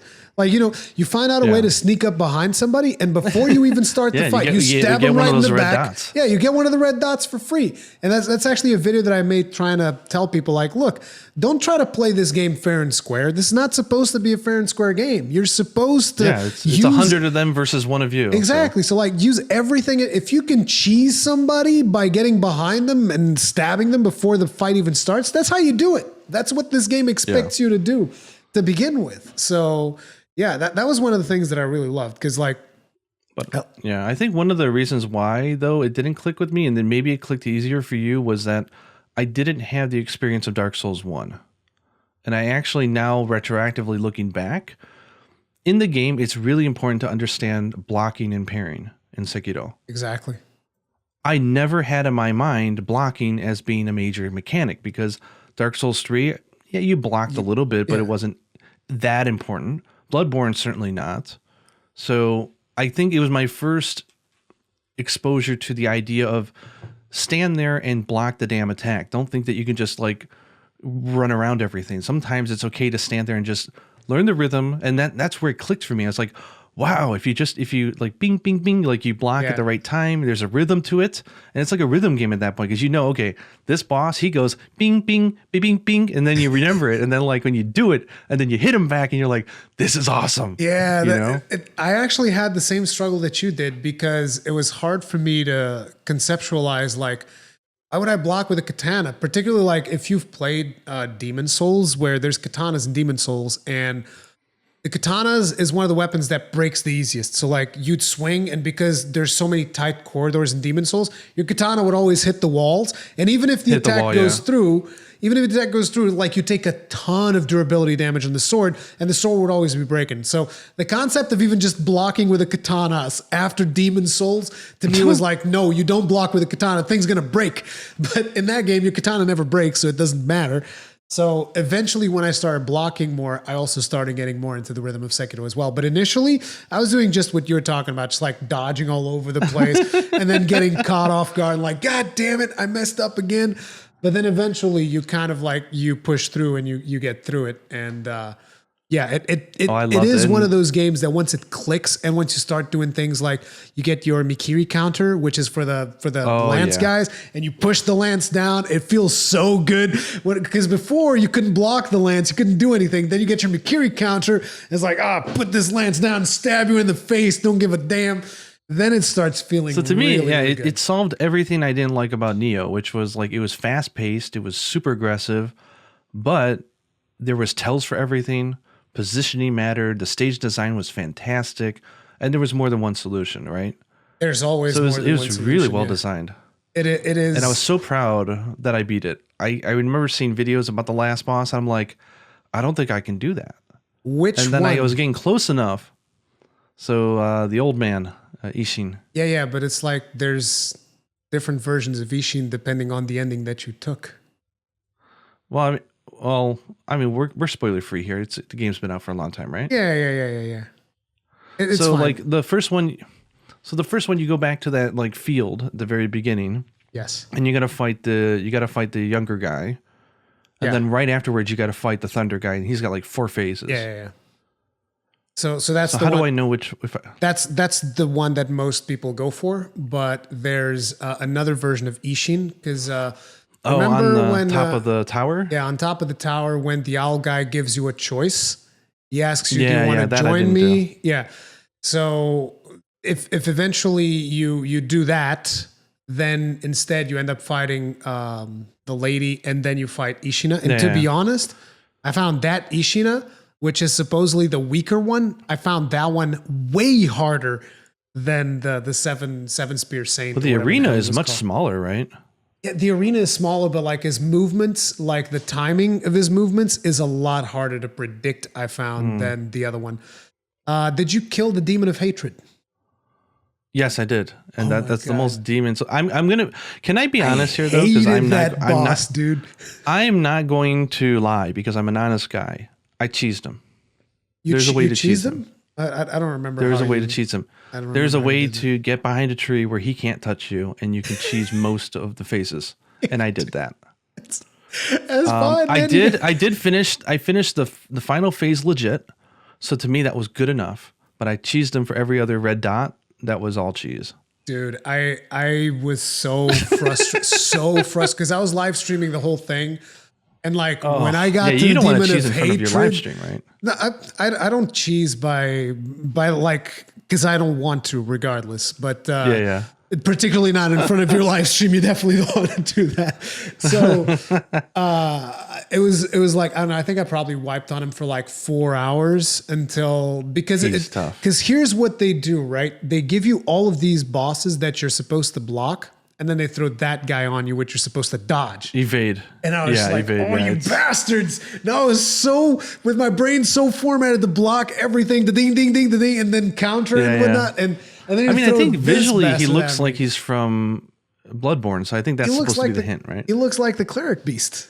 Almost. It's crazy. If I remember correctly, at least. But he's... But I beat, there's no way to cheese Ishin, so I beat him fair and square. And that took me many tries. Ishin also but when I did it, I feel it to this day. I actually think beating him has given me a confidence boost in life. I know it sounds like total BS. Exactly. But I honestly did not think I was going to get past that. So the fact that I did, now I feel like I've got golden armor walking into new games. So let me put it to you, because this was something that was discussed at the time, and I made a lot of videos talking about this, which was, how would you feel about an easy mode for Sekiro as someone who really struggled with it to the point where you even made a video saying it was not for you?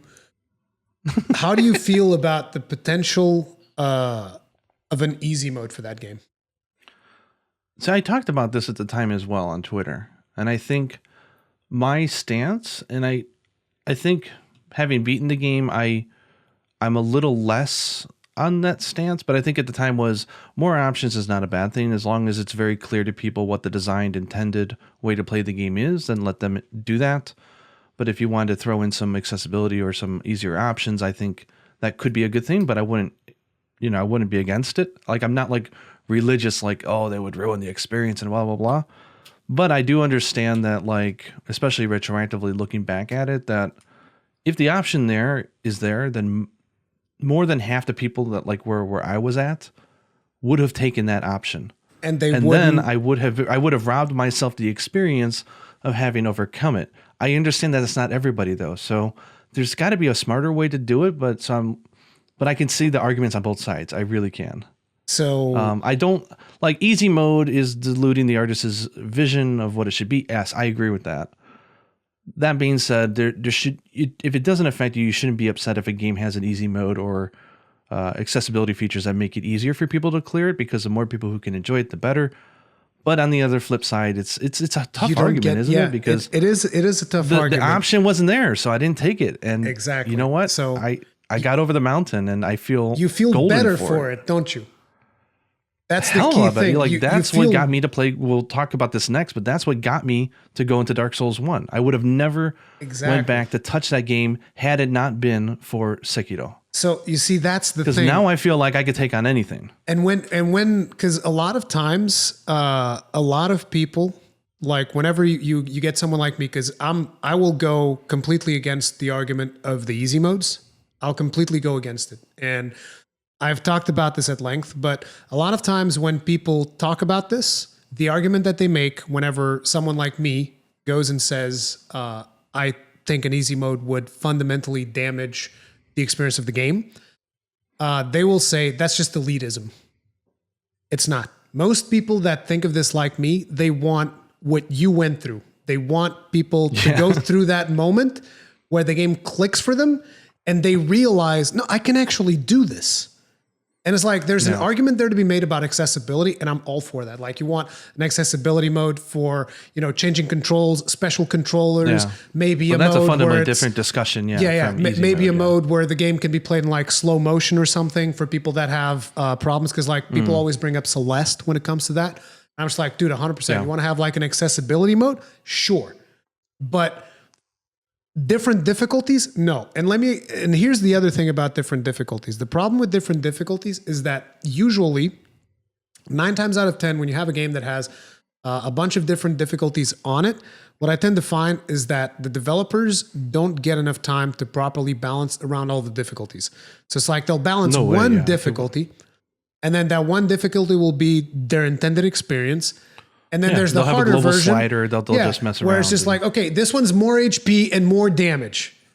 And I find that's bad. Like, that's bad because, usually then I don't know where I'll land in a game. And so I'll be like, okay, let me go into very hard. And then I go into very hard. And it's like, well, this isn't really hard. It's just boring because I'm just sitting here doing the same thing for more time because this enemy has a ton of HP. And at some point I lose my concentration because I've been hacking away at this thing for 5 minutes and I die. And that's not because I'm not good. It's because I lost interest in the fight. It's like I was just sitting here going through the motions over and over and over. So that's why, particularly when it comes to Souls games, I'm always like, no, it's like the difficulty is the difficulty because From Software are geniuses at making this stuff. And so that's the point I wanted to make, which is I think it's super important to note here, though, that this argument works really strong when it comes to those games. There's a lot of games, like whether it's just like a standard turn-based RPG where they just bloat everything anyways just to get gameplay time, that having an easy mode that makes it a little bit easier to go through is a good thing. Or games that just try to be hard just to be hard. So they're just throwing crap at you that's unfair. Where the Soulsborne games are so well made, they're not made to be difficult per se. They're just meant to be played a certain way. And the struggle is getting that to click. And once that clicks, you can generally get over it. Yeah. But that's like been a big argument, and it's like there's always back and forwards and whatnot. And it was actually very interesting to see because I would see a lot of journalists like from big publications like Kotaku would not bring up accessibility for handicapped gamers, and then you would see handicapped gamers actually posting videos of themselves fighting some of the hardest bosses in the game. Yeah. even with their with their problems and whatnot, even just using regular controllers. Like I saw this guy was like a quadriplegic or something, like he had this problem in his hands, but he was still able to hold a controller in a way that he was able to do the parries and do everything. And I was like really inspired by it. I was like, damn. And this guy was basically saying, yeah, don't speak for us, like we're fine, don't worry about us. Just like, because it's one of those things. They do a really good job at balancing it. And if it had an easy mode, then people like you that struggled with it at the start, they would not get that sense of excitement that you get when eventually you beat 7 sword saints, whatever. Exactly, yeah. So I mean, like if there's 100 people who are at the crossroads, and keeping it the way it is now means that 20 of those guys get through and they get that amazing experience, which was, if you look at all the interviews, that's exactly what they want people to experience. That's like the driving force of the game design. I think it's okay to lose the other 80 if that's what the creator wants, which they do. And that's okay, because when you look about it, it's like there's a million other games out there that have, different difficulties, but there are few games that are as tightly balanced as something like a Sekiro or a Dark Souls that provide you a good balance of challenge and fairness. Yeah. Because like whenever you go to these other games, that's the thing. With Sekiro final boss, you don't have to have built your character some way. You don't even have to move. I think you could beat the last boss just standing there if your timing's really good. Oh yeah, like I've seen people basically just do these runs where they don't even attack. They just sit there and parry until it clicks, like pure and skill then based, and then boom, they stab them. So yeah. It is very much like that. You can totally build your character like that. But it is more fun if you do like the special attacks and whatnot. Like one of the ones that I really like was that. Man, I have a clip of me where I was one hit away from killing the final boss of Sekiro. One hit. Like he was full red bar at the top. And you went full final defensive. phase. And I fell right off the cliff. I ran right off the cliff. And I put the to be continued meme on there, and when I finally got him, it was the most epic. I imagine this is for most people. I got him he was doing the lightning strike. I jump up and I returned the lightning strike on him, and I beat him. And my heart was beating so fast, I think I almost swallowed my heart. It was just like, wow. One of my favorite things about Ishinai is that there's a move in the game, which is, I don't know I think we all have to go through the temple. I don't remember if that's an optional area. I don't think it is, but there's that temple and there's that art that you learn there, which is the Senpo high kick or whatever it is, where your character just like jumps into the air and does like a kick. So there's a move that he does that you can counter with that kick. And I love that, because like every time he went for the move, I'm like, counter kick. It's like, it's so satisfying. It felt so good every time. The rhythm of it was just brutal. And that's why what I always want to see from software is what they do next, which is why I'm super hyped for Elden Ring. Like a lot of people are starting to say Elden Ring doesn't exist. Just you wait until From Software comes out with Elden Ring and it's a complete banger. I'm really proud of them that they're willing to commit that they're making something new, but they're not willing to rush it and spill beans too early. They're taking their time to do what they want. I like that a lot. I think that's the right way to do it. That is the right way. It's unfortunate because we're waiting and we're excited for it, but it's worth it. Good things come to those who wait. Exactly. But Sekiro is what gave me the balls to go back recently. There was a good Black Friday sale. Okay. And I saw that Dark Souls Remastered on Xbox had a sale. And I said, well, I just got my Series X. I'm looking for games to play. I've got time now because I'm working at home a lot, and I've got time to play on my console. I want to buy a game. So I was like, why not? So I bought it. Oh my God. So I told you before, I played the game once, right? Where I got my butt kicked by the Asylum Demon, and that was it, right? This time it clicked for a moment. From minute one, it clicked. There was something about going through those past games, about understanding the importance of blocking, the spatial awareness of Dark Souls 3. Something about all of it it was like a Hollywood movie where like the training montage, like everything up until this point has gotten me here, like I felt ready for it, So when I jumped into the first area, I felt so empowered. Like I knew how to approach corners. I knew how to space, like everything about it. I killed the Asylum Demon without even getting hit. Like the first shot, like I killed him. I'm like, I can do this. I was like a Jurassic Park, like So Linux. I can do Linux. did you start? Did you start like taking off armor pieces in order to do fast roll right from the get go? No. I didn't. So you were I didn't still do doing medium roll. See, that's Huh? so you're still Probably, yeah. doing medium roll. Okay. See, that's the next. The Thing next is, like, for step me, of the drug. The next the step of the drug shield- is getting to fast roll, dude. Go that. ahead. Yeah. Well, I mean, which we'll get to really fast. Actually, it's probably one of the next things I did. But like, I'm one of those people who I like looking stuff up as I play. I don't mind. I know the beauty of Dark Souls is to experience it for the first time, to the sense of what I'm not watching maps and I don't know the areas. Like, I'm not that crazy. But I do look up stuff, right? And I do like to play efficiently, which is just the way I enjoy games. So I knew already like the bucket list of where I want to go and what I want to do. I want to start the game kind of strong. So I did a few suicide runs to get some good outfits, which is fine. So that's how I enjoy things. I like to have it easier in the beginning half and then harder in the second half, because then I feel like I've been eased into it a little bit more, where some people, I think it ruins it. But So let me just interrupt you for a second there. So is this when you did that tweet where you were talking about, oh, I got the red set or whatever it was, oh yeah, I'm almost ready to start the game. The sealer sets and whatnot. Because I remember Hey, doing I have 20 Estus flasks now, so I'm good there. Oh, I can upgrade my weapon. Okay, I think I'm ready to start now. Oh, and people man. are like, you're doing it wrong, dude. Don't do that. It's like the problem is that the sealer set isn't even that great, because I remember using it as well. It's not that great. It's actually really bad. No.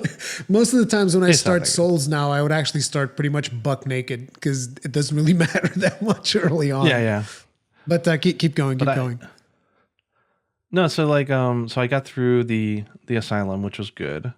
And you get into the first area, did a bunch of suicide runs to get some items, just some fun things to start with, like the scythe, which I really wanted. Ooh, the great scythe. Which was actually the great scythe. It's one of that's So, like, I'm not sure if you know of him, Epic Name Bro.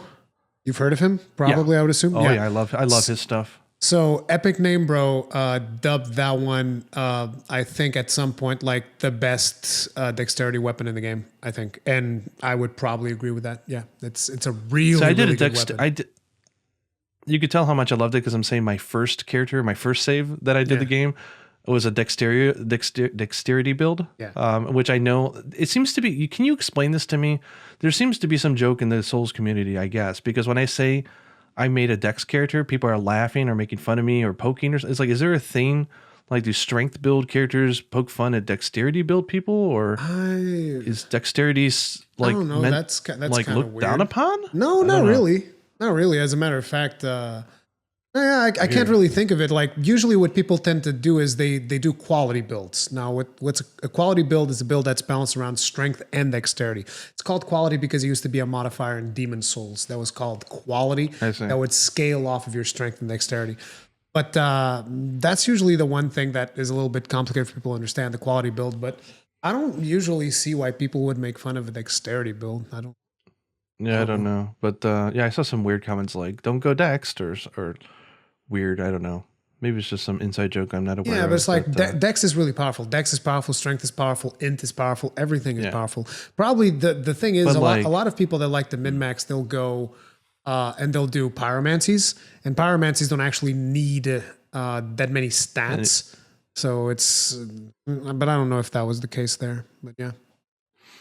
Yeah, but like immediately though, like I could tell that the first 4 or 5 dungeons or whatever you want to call them, areas, the design, the stage design, like it's kind of weird. Like when you hear something for so many years, like, oh, it's so good, it's legendary, it's amazing. Like it kind of dumbs it down to the point that when you finally see it, you're like, okay, yeah, it's pretty good. No, now this case is like, I've heard for years how good stage design is on this game. Holy shit. Yeah. It's so good. Oh yeah. Yeah, and unbelievable. It's even better in my opinion than Dark Souls 3, because if you really consider the way in which you navigated Dark Souls 1, like every area is interconnected in a way that makes sense. The placement of enemies makes sense. Like everything is designed in a way to prepare you for your next challenge. Like everything in the game is there for a reason. The items are there for even the items that are there tell kind of like a story, like what happened to this character. Like you find Black Iron Tarkus's armor, and you're like, what? Why is it here? Why is it in Orlando? Why is it next to the painting of the painted world of Ariamis? What is all this stuff? Like, how is this all connected? Like, and there's a sense in design to everything that happens there. I love personally how functional the shield is in Dark Souls 1. It, to me, there's something about it when you add in the spatial combat, because the platforms never seem, I mean, there's a few areas maybe, but in general, unlike the Dark Souls 2 first hour experience I had, like there's always room to play around with the environment around you, right? You add in that with the evade and the shield, and I feel like it's a thinking man's game. It almost feels like chess at a point. It is. That's because it very much is. It always, depending on the weapon that you are using, the moveset that you have available to you, it is a very special game. Because like that game is still my favorite Soulsborne game of all time. Despite all of the ones that came after it, Dark Souls still ranks higher than all of those. And it's interesting because a lot of people, they go for Demon Souls because it was their first one. But I'm like, Demon Souls was great, but Dark Souls is kind of like the more refined version. That was when they basically gave him the reins and he didn't have to like take up assets from anyone or whatever. It's like, no. This is my game. Here's how we're going to do it. And even that game has like unfinished bosses that we can talk about. Oh, yeah. So well. like the first half of the game is so golden. It's like, it's what would you consider the first half? What would you consider the first half?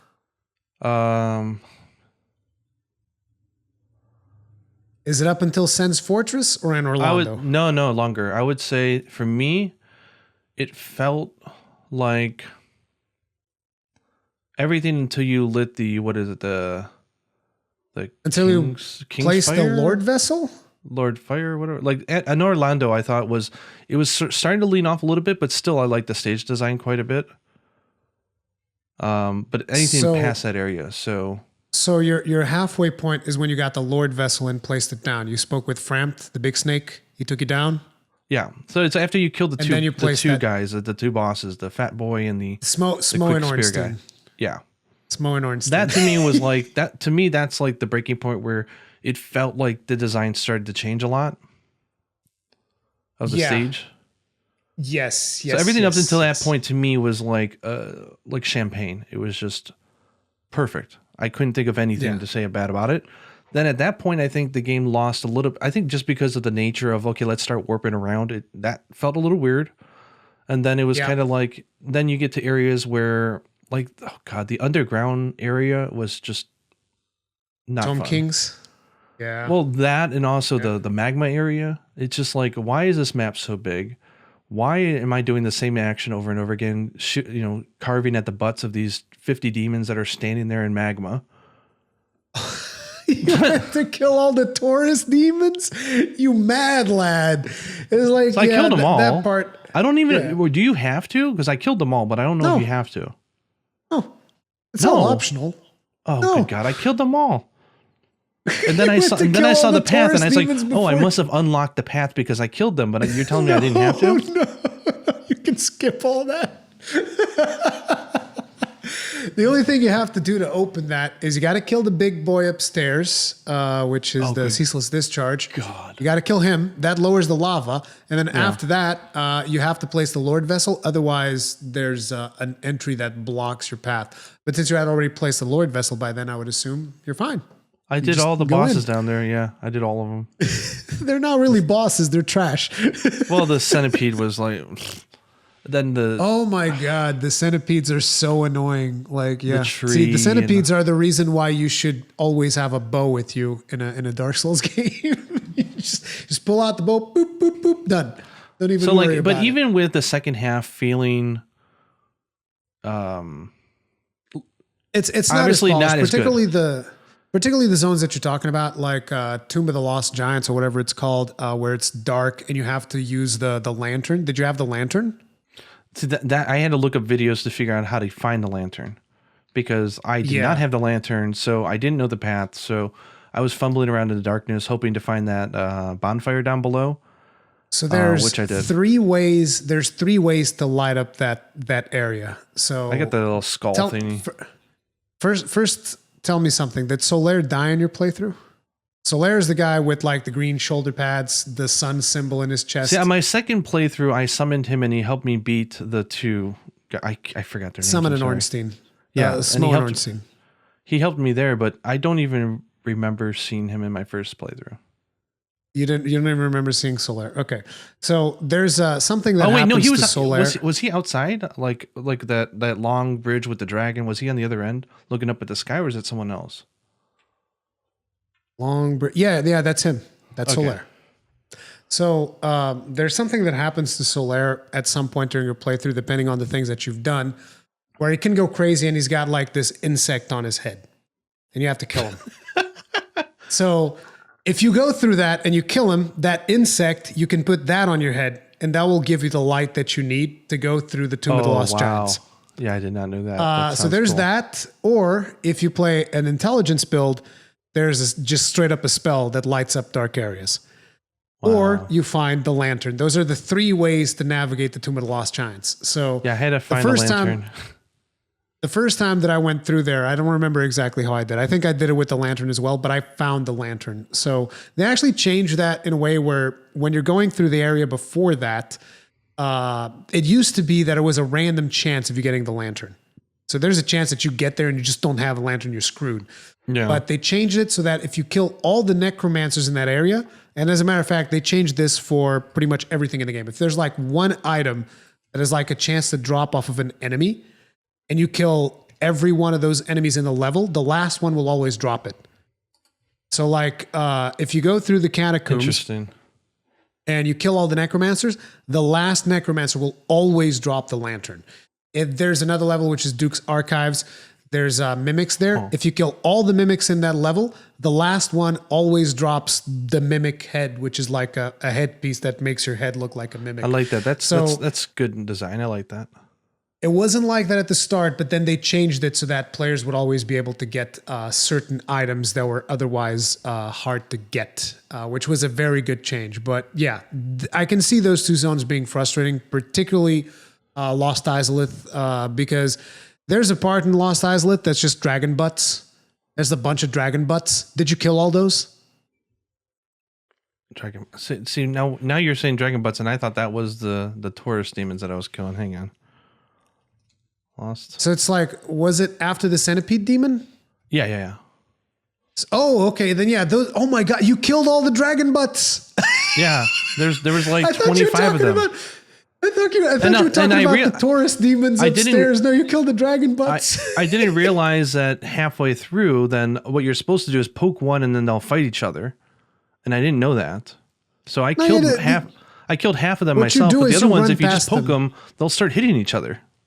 Yeah, but you just run past them. Like that's what you do. I killed them just all. Ignore I them. thought I was supposed to. Like, it's interesting that those monsters, I always like to say, are like one of the more perfect ways of looking at that area, because they're like an unfinished monster because it's just a dragon butt, and that area is kind of like unfinished in general. Yeah. Like the boss of that area is something that Miyazaki himself said that is like, we don't like this boss, which is the Bed of Chaos. Yeah, I admit it. Did you like the Bed of Chaos? That's one boss I cheesed. I knew everybody exactly cheeses the Bed of where to Chaos. throw the firebomb right through the tree, so I killed it in 2 hits. Oh, you can actually throw a firebomb through it? There's a very specific way you can angle your camera where you can throw a firebomb and you can hit the one on the right and then you do it on the left and it's over. Then you just walk inside and you just slash the little root and you're done. Oh no, then I used to do that, but with bows. I thought you were talking about killing the little root before you even. No. Yeah, that's the same thing that I would do. I actually don't know what I killed. There's something on the right side and something on the left side, and that opens up the inside where you walk in and you just slash it and it's over. Those I use firebombs for. Yeah, I usually would have a bow because it doesn't matter how much damage you do. You just shoot the bow, done. That's it. So I would usually, whenever I was running that like multiple times, because like at one point I ran through the game 6 times to do a +7 playthrough with a friend. Because that's like that's where the difficulty stops scaling. Actually, technically speaking, the difficulty stops scaling at New Game +6, but because that's your 7th save file. but everyone believes that it's New Game Plus 7. So I did it one more time to be like, okay, this is the hardest difficulty. Here we go. It was a lot of fun. I played with a friend and we actually played through most of it like naked with, cause there's something that transforms your character into like a dragon. Yeah, I've seen that before. The Dragon Souls and the Dark Souls in one Dragon shot, torso. like those videos. Yeah. So we played through it like that with the dragon torsos and whatnot. That was a lot of fun. But the Bed of Chaos is one of those bosses that they didn't really like very much because, again, that's kind of like where the budget started failing. And you can tell because that whole area, because like there's a lot of They could have cut out the entire area though, and it would have been fine. Like the game has volume. No, because there's so much lore in that area. Like Izalith is like a major part of the lore of the world. And so the story that was there needed to be told, and that's kind of like why they did it. See, if I did a live stream, it would have made you laugh because I'd be like, "Oh, it's patches from Dark Souls 3." it's that annoying guy who always tricks me. But it's one of those things. I think that most people that really care about Souls, we always like seeing someone new jump into the game and like check it out and learn for yourself because it's always interesting to watch it, and there's never quite anything like your first playthrough. But And I made a big mistake though because I went through the game, and I was so excited once I started seeing the end that I just went ahead and beat it like an idiot. I really wanted to grab some additional weapons I didn't grab, and I had the key, but I didn't do the DLC. And so I ended up going into New Game Plus, and the DLC area kicked my ass way too hard in New Game Plus. So I was Starkid Artorias in New Game Plus. And so I started a new game just so I can get back to him without it being New Game Plus. And then it was much more easier then. Oh yeah, because it's like your first playthrough, most things will work. Like you can pick up literally the first weapon that you have, upgrade that to plus 10, and you're good to go. Even though most weapons can go like plus 15, plus 10 will be enough if you got decent dexterity, like dodging and stuff, like you'll be fine. I'm not talking about dexterity stat, just like dexterity and playing the game. You'll be fine with a plus 10 weapon, and that's it. That's really all you need. Like you pick up any weapon, upgrade it plus 10, boom, you're good to go. When it comes to New Game Plus, though, you kind of want to have like your proper stats. Yeah. Otherwise, you're going to get in there and it's going to be hard. Particularly, there's a bit of a spike in difficulty when you're going from regular content to Ulasil, also depending on at what point in time you enter it as well. So yeah, there's a lot of stuff there. But how did you find Ulasil? I mean, not Ulasil. I call it Ulasil because that's the name of the zone. But the Artorias of the Abyss DLC. I love the DLC expansion area. I thought it was great. I mean, after the end game, which was like we talked about, was a little not as polished as the first in the game. The DLC felt like it was right on, like right back to the first beginning of the game. Like I liked the design of the town. I liked there's so many different paths you can take and different ways to go through it. Artorias I really liked as a boss fight. I thought he was really cool. I got a little annoyed by the Black Dragon because I didn't realize that you need to knock it down from the sky first. I was because on my first playthrough it was New Game Plus. I managed to get to Manus, and I could not beat him. It was impossible for me. So I tried hard, and I overcame it. But I was so upset by how hard it felt for me that I went back in there on my new game where it wasn't New Game Plus, just so I could cheese him. And I shot him dead in front of the boss room. You can do it with a bow and arrow. Oh no, you did that. Oh. And I uploaded a clip to Twitter saying I did this just out of spite. And I killed him with a bow and arrow outside the boss room because he's just sitting down there with his little red beady eyes. Oh my God, poor Manus. Did you save Sif? Or did you never get to see the cutscene of saving Sif? Sif's the dog with the sword. Oh, I killed it. Yeah, you killed it. If you go to Ulasil and you do things right, there's an event there where you get to see kind of like the last stand where that's the reason why Artorias, like, you know how Artorias has like a broken arm? Why didn't I get to see it? Is that optional or? Yeah, it's optional. It's completely optional. I got to go back and see that. And you get a different cutscene if you then fight Sif after that. Like, what? Yeah, it's so good. Like I Where the almost heck? don't want to tell you. I Not thought to, I explored that area really well. Like I don't know how I missed it. Yeah, it's one of the dark areas of the abyss. I almost kind of don't want to tell you so that you can see it for yourself because it's a very special thing, particularly for anyone that kind of like cares about. Because here's the thing: between the original game and the DLC, there was a long time. So there was always people had this image of Artorias being this, this knight that kind of like prevented so many bad things from happening. And then you get there and Artorias is just like completely corrupted by the abyss. He's got a broken arm and all of that stuff. And if you actually explore, there's an area like, when you're going down and you see those little things with the beady eyes that you were talking about. Yeah. So there's a path. I'll tell you where you got to go in. From there, you can do it yourself. But like, there's a path where, as you start going down, right after you know how there's like that dark area that's got a dude that throws spells at you and whatnot. Yeah. Like right as you get down there, you go through that path, and then you stick as close to the right as you can, and you'll find a platform that you can fall down to. Not to the right, close to the left. As close to the left as you can, you find a platform you can fall down to.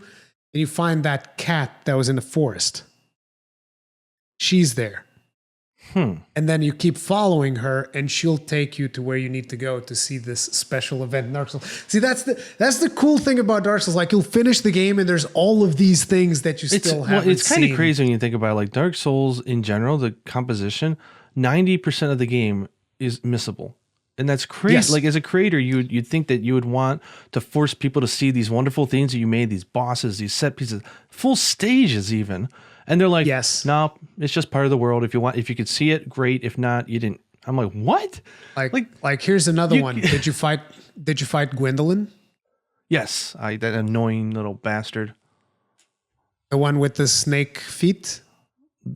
Are you talking about the one who runs down the endless hallway shooting at you like a wuss? Yes. Gwendolyn. So the first time I couldn't bring myself to shoot the big boobies. Like I couldn't do it. I know there was a thing. I was like, okay, I'm not gonna hurt her. But then large chest ahead. Then I got through it and I realized like, okay, I don't actually need to keep her alive. So okay, so I got the bow right in the middle of the bosom, triggered that, and then. That fight was annoying though. The long hallway, like trying to figure out how to like quick run forward and strafe and hit it before it disappears again. Yeah. Particularly if you weren't aware of fast the poison arrow. Then. Like I'd say I don't have poison arrows. I don't even know where you buy them in the game. Why would you get poison arrows? You kill them with poison arrows? Apparently, like poison arrows is like the classic way to kill the two Dark Knights in Orlando. Like when they're on the platform, you can poison them. But you can also use poison arrows against Gwendolyn and then from a distance and then just let the poison kill it. But the thing is, I never had poison arrows. So like I just did it. I just, old fashioned way, just strafe left and right and just run in and do some hits and pray for the best. That's probably because you never unlocked one of the shortcuts from the place where you fight the Capra Demon? Oh, the Capra. Is that the one? Is that the claustrophobic That's the one fight? with the two dogs. Yeah, the one with the two dogs. You get in there. That annoying area. Yeah. So if you keep going down there, you eventually go down to the place where there's the cooks and whatnot. There's another area that you can go to the side, opens up a shortcut. Oh, that's the vendor that I accidentally hit. In that shortcut, there's a. So the thing is, I was going through the shortcut. I was like, finally, I got the sewer shortcut, and I saw what looked like a zombie, and I attacked with my scythe, and I hit her, and then she's like, "Oh, you're so smart, aren't you, you little bastard?" And like, she wouldn't sell me shit, and the thing is, there's no way to get her to be. I don't know of any way to get her to be friendly with you again. There is. How? The guy. You know when you kill the gargoyles? The sin guy. The sin guy. Go talk to him. Tell him to forgive your sins. Dude, almost anything that you can think about in a Souls game, Miyazaki thought about. You hit an NPC by mistake. We can fix that. Don't worry about it. Wow. Yeah, because the stupid vendor wouldn't sell me nothing. I was just like, I thought you were an enemy. Yeah, he's the one that sells you poison arrows. I think there might be one or two more that do it, but I'm not sure. I know that he definitely sells you arrows. There's the other vendor, like the very first vendor that you meet in the Undead Parish. The guy. If you kill him, you get a katana. You know that? Yeah, you get an uchi katana. Oh yeah, that was my main weapon throughout the whole game, actually.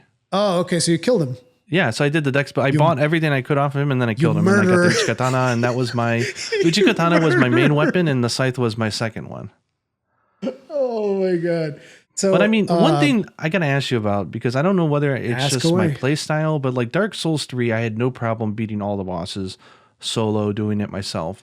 But Dark Souls 1, I can definitely feel, like for example, the golem guy, the iron golem at the top of Sen's Fortress.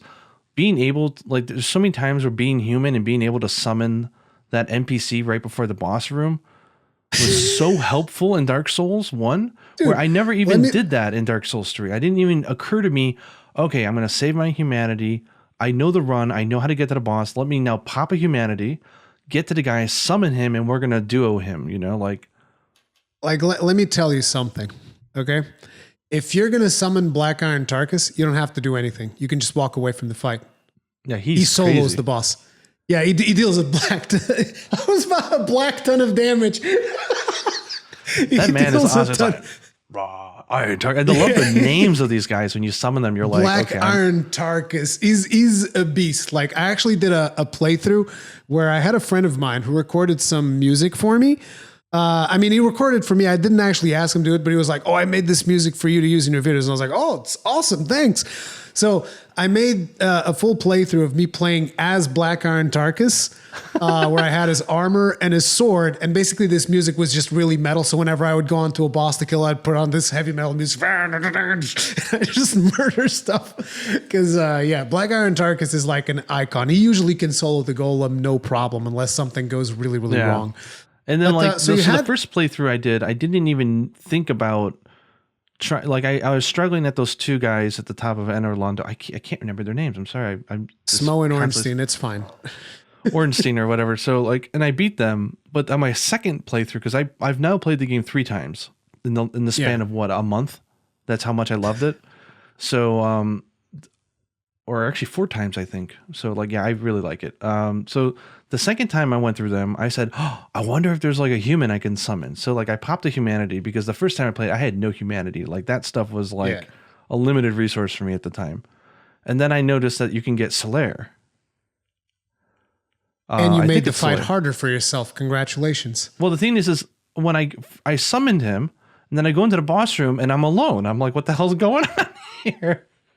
Oh, he was too busy fighting the knights downstairs.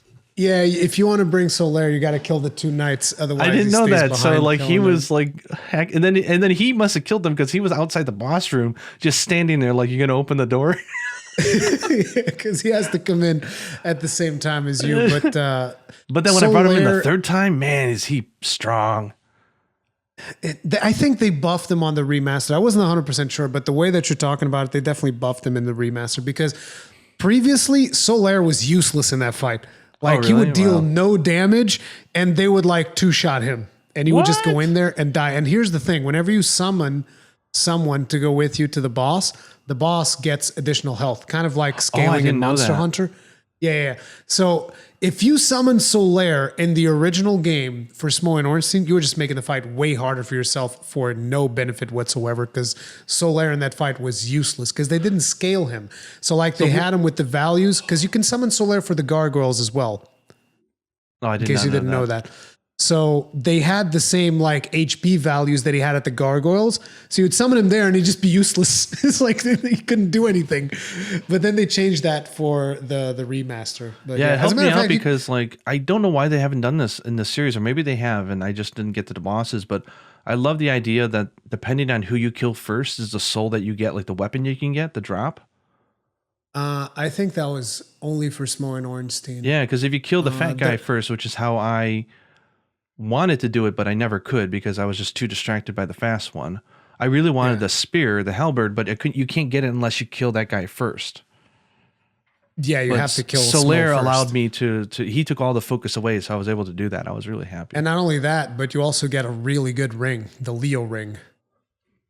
If you kill Ornstein last, you get the Leo ring, which basically increases your damage for counterattacks, which they don't really explain what counterattacks are, but basically if you attack an enemy that's in the middle of an attack animation and you hit first, you deal bonus damage if you have that ring, and it's really, really good if you have like a poking weapon because it's only for piercing damage. But yeah, good memories so far. I mean, this is so recent because I just played it literally in the last month, and I just blitzed it. I just went crazy, and I just went all my free time playing it. I just loved it. It was so good. So you didn't kill Calamite though, right? If I remember correctly. Oh, the black dragon. The black dragon. I killed Calamite. Okay, so you spoke to the giant Goff upstairs, and he let me show you how I hunt dragons. And he's like, boom, boom. He's blind, and he shoots the damn thing down. He's like, nah, it should be easy. So let me tell you a little story about Hawkeye Goff. So Hawkeye Goff is a giant, and he was one of the 4 Knights of Gwyn. The 4 Knights were Smo, Ornstein. No wait, I don't think Smo was a knight. I'm not 100% sure, but it's like there were 4 Knights of Gwyn, and it was Artorias, Kieran, which is the lady that shows up after you kill Artorias, Hawkeye Goff, and I think Ornstein. And Smo, I don't think was considered one of the knights. I could be confusing, or maybe there were 5 knights. I don't know. But basically, Goff was one of the Knights of Gwyn, and people didn't respect him because he was a giant. People didn't like him. So the king offered him a helmet, and Hawkeye Goff was like, this is a very important thing because like King Gwyn is offering me a helmet. This was a big deal for him. But because people didn't like him, they put a bunch of resin inside the helmet. Oh. To kind of block his sight. That's why he thinks he's blind. He's actually not blind, but he would not dare take off the helm because he did not want to disrespect Gwyn. So that's kind of like the story of why this is just like one little detail, because like you can find details like this about literally every character in the game. Like that's the level of polish behind every story bit that you have for it. So I'm like looking at the web here. You can actually attack and kill him? Why would you do that? Because you get his armor. That's mean. He's such a good guy. I would never do that. It is, but I'm going to be honest. I do that all the time because I love his armor. No, he's actually a really nice guy. He's one of the few characters. Like there's all of the characters in Dark Souls kind of like try to either get something from you or try to get you to do something for them. And Hawkeye Goff just goes like, one of the last things he tells is like, go now and live life as thou seest fit. Or something like that. Like that's he's super nice to you. And then at the end, I just kill him because his armor makes my character look like a dwarf because your character is so much smaller in comparison to him that if you equip his chest plate, you look like a dwarf. You are brutal, my man. And the cool thing is like he's got like wrestling moves. Like he'll give you a double kick to the face. It's like, he's got elbow drops and whatnot. It's really cool. No, I didn't feel bad. Like after you kill Artorias, that lady shows up in the area. Yeah. And then she asked for something, you give it to her. I killed her immediately. I didn't even think about it. I was just like, I want what she got. So I killed her and I took her robes. So wait a minute. You gave her Artorias' soul and then you killed her. And then I killed her and I took her armor as well. Blades Lord Kieran. As I remember. Yeah, she's like, give me this. I was like, I like your robes. I want those robes. So I killed her and I got the robes. I felt pretty good about that. Yeah, see, there you go. That's the same reason I kill Hawkeye Goff, but I do feel bad about it every time. Give you is so crazy. Yeah, but, like, didn't you like Chester's coat though? The guy who's got the top hat, the mask, and like a trench coat. Not a trench coat, like a leather coat. He's got like a rose. Oh, I can't recall. See, I'm so traumatized from this recent experience that as I'm trying to think back of NPCs that I fought, the same assholes, where's my mouth again, that he keeps coming back into my head. It's the guy in the golden armor who kills the Firelink maiden, the bastard. Lautrec. I'm like traumatized. I like hate him so much. And so like on my second and third playthrough, I kicked him straight off the damn tower. I was like, get out of here. The moment I saw him, I killed him. So let me tell you something. There's another event with that you can bring the Firekeeper back. You can resurrect the Firekeeper. Like I never saw him in the prison. And like the first playthrough, she was there. And then one day she was just dead. I'm like, what? I was so upset. It's designed in a way that if you keep progressing the game without interacting with Lautrec, he's going to kill her. And that's what a actually, that there's special content there, which you then go and you kind of invade his world. Oh, no. Okay. Yeah, I did that. That was right outside in Orlando. He's in the hall. Yeah. He's in the hall. And then you can kill him and you get his him. armor and then she comes back. Yeah, I did that. Yeah. Exactly. But it didn't make it right. It still felt wrong. Like I was still upset. But like at least she gets her tongue back, which she doesn't have her tongue unless you resurrect her like that. But he's such so I'm trying to think back of the NPCs I fought in the game, and Havel comes to mind. So you were joking to me about whether or not I immediately took off armor so I can have a better evade. The very first thing I did when I got into the first area was I went down the stairs and I ran into Havel or however you call him. Havel the Rock. Havel, yeah. And the first time, I faced him, I got my ass kicked pretty hard. Oh yeah, he still kills me, even though I know all of his moveset. He's like every now and then. And here's the interesting thing about Havel. You know how he has a two-handed attack that he does? Yeah. His one-handed attack is actually more dangerous than his two-handed. I don't know why. I think it actually deals more damage, deals more stagger damage. I don't know what it is about it, but his one-handed attack hurts more than the two-handed. So his fight, because I end up fighting and beating him, and I got like his ring is awesome. It allows you to carry heavier stuff, and you get better. You're It's lighter one of the best overall. rings in the game.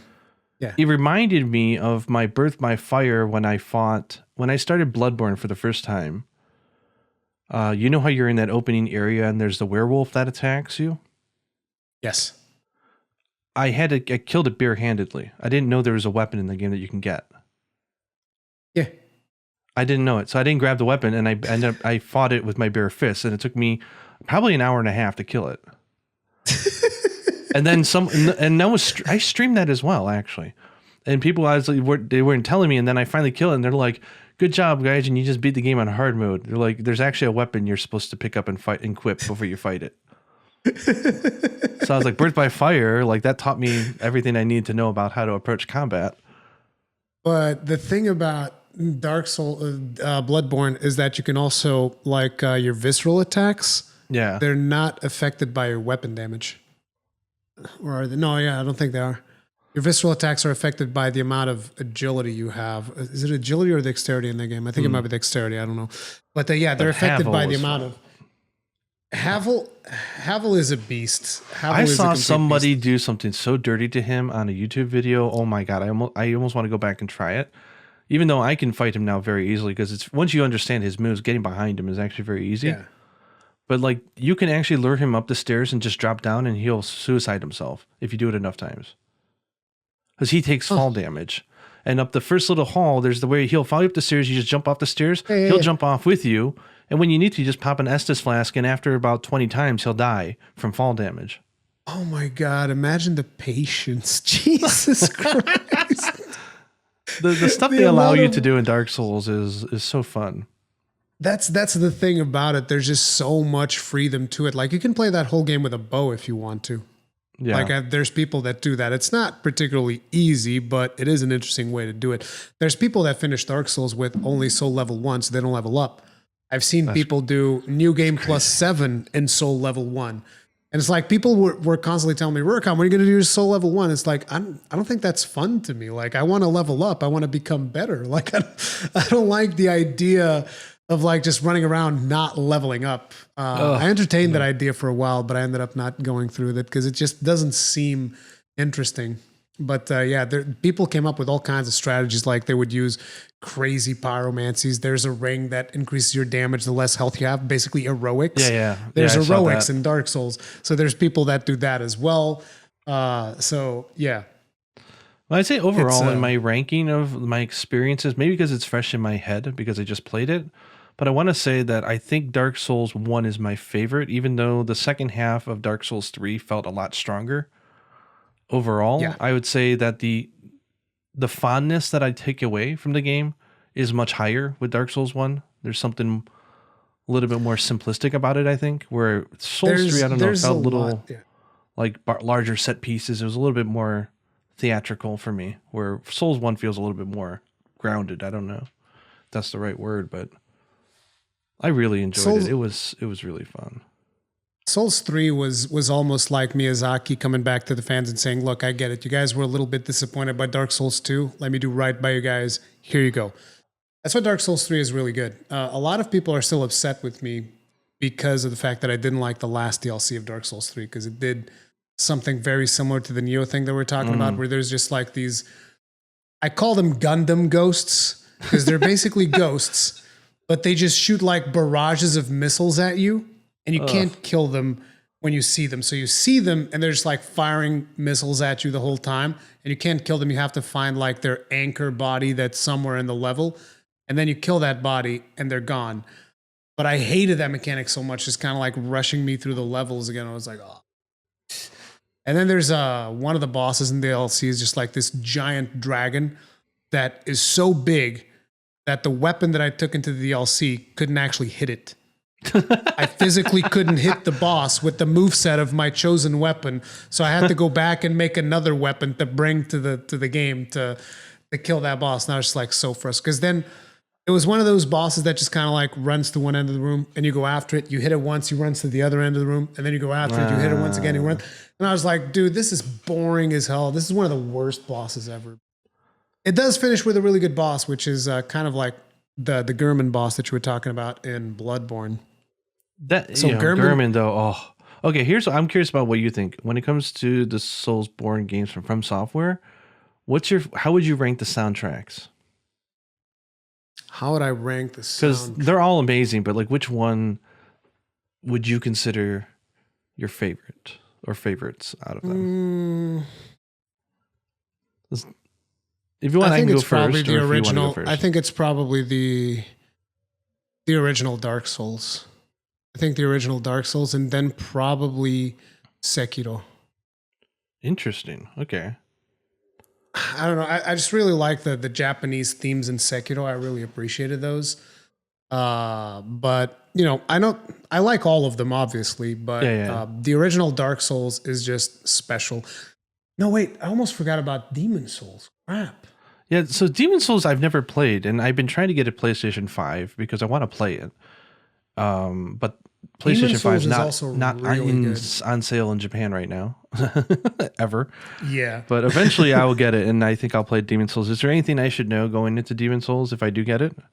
Or do you think I will enjoy it as much as I enjoyed Dark Souls 1, or should it temper my expectations? I don't think you're going to enjoy it as much as you enjoyed Dark Souls 1, because I think one of the biggest things about Dark Souls 1 is how interconnected the levels are, right? Yeah. It feels very organic, your exploration of the levels and as you progress through them. And Demon Souls is literally, here's a hub area, there's portals to each of the 4 levels that we have. Go have fun. So it's like arcade style then. Yeah, it's much more arcade. It's like but then the levels, like, they evolve, right? So you have like people even call them almost like Super Mario Worlds, right? They go like 1-1, 1-2, 1-3, and you kind of like you advance through these levels. Like the levels are still very well designed, but like World 1 feels very different from World 2, which feels very different from World 3, which feels very different. So it's like there's no direct connection. And it's even explained in lore. It's like the Kingdom of Boletaria, there's fog everywhere that kind of like all of the areas are disconnected, but these archstones connect you to these areas of the world and whatnot. So the feeling of interconnectiveness is not going to be there as strong as it was in Dark Souls, which is one of the down points. But other than that, I think you'll enjoy it because you can break it way more than you can break Dark Souls. Like that game, like, and it even had a bug. Like someone found a bug in the new game that basically gave them infinite of one stat, and then there's a special weapon in the game that happens to scale off of that stat. And so they were just basically like one-shotting everything in the game, like Duke dead, Duke dead, Duke dead. So I assume you've played the remastered or remake of it, and I've heard positive things. Like it seems like it's retained the essence of what it was, even though it was remade by another company. Would you still say that it's a good, authentic experience, or is it worth hunting down the original to play? I mean, personally, I would prefer playing the new one. The one thing that is different is the soundtrack, and I'm a little bit disappointed they didn't include the original because they remixed the soundtrack. And I wish they would have given you the option to listen to the old one, because it's not that it's bad. It's just different. And a lot of people were actually upset by that because they prefer the original musics. And it's like, I think that I fall in a field where it's like some tracks I prefer the old ones. Some tracks I like the new ones better.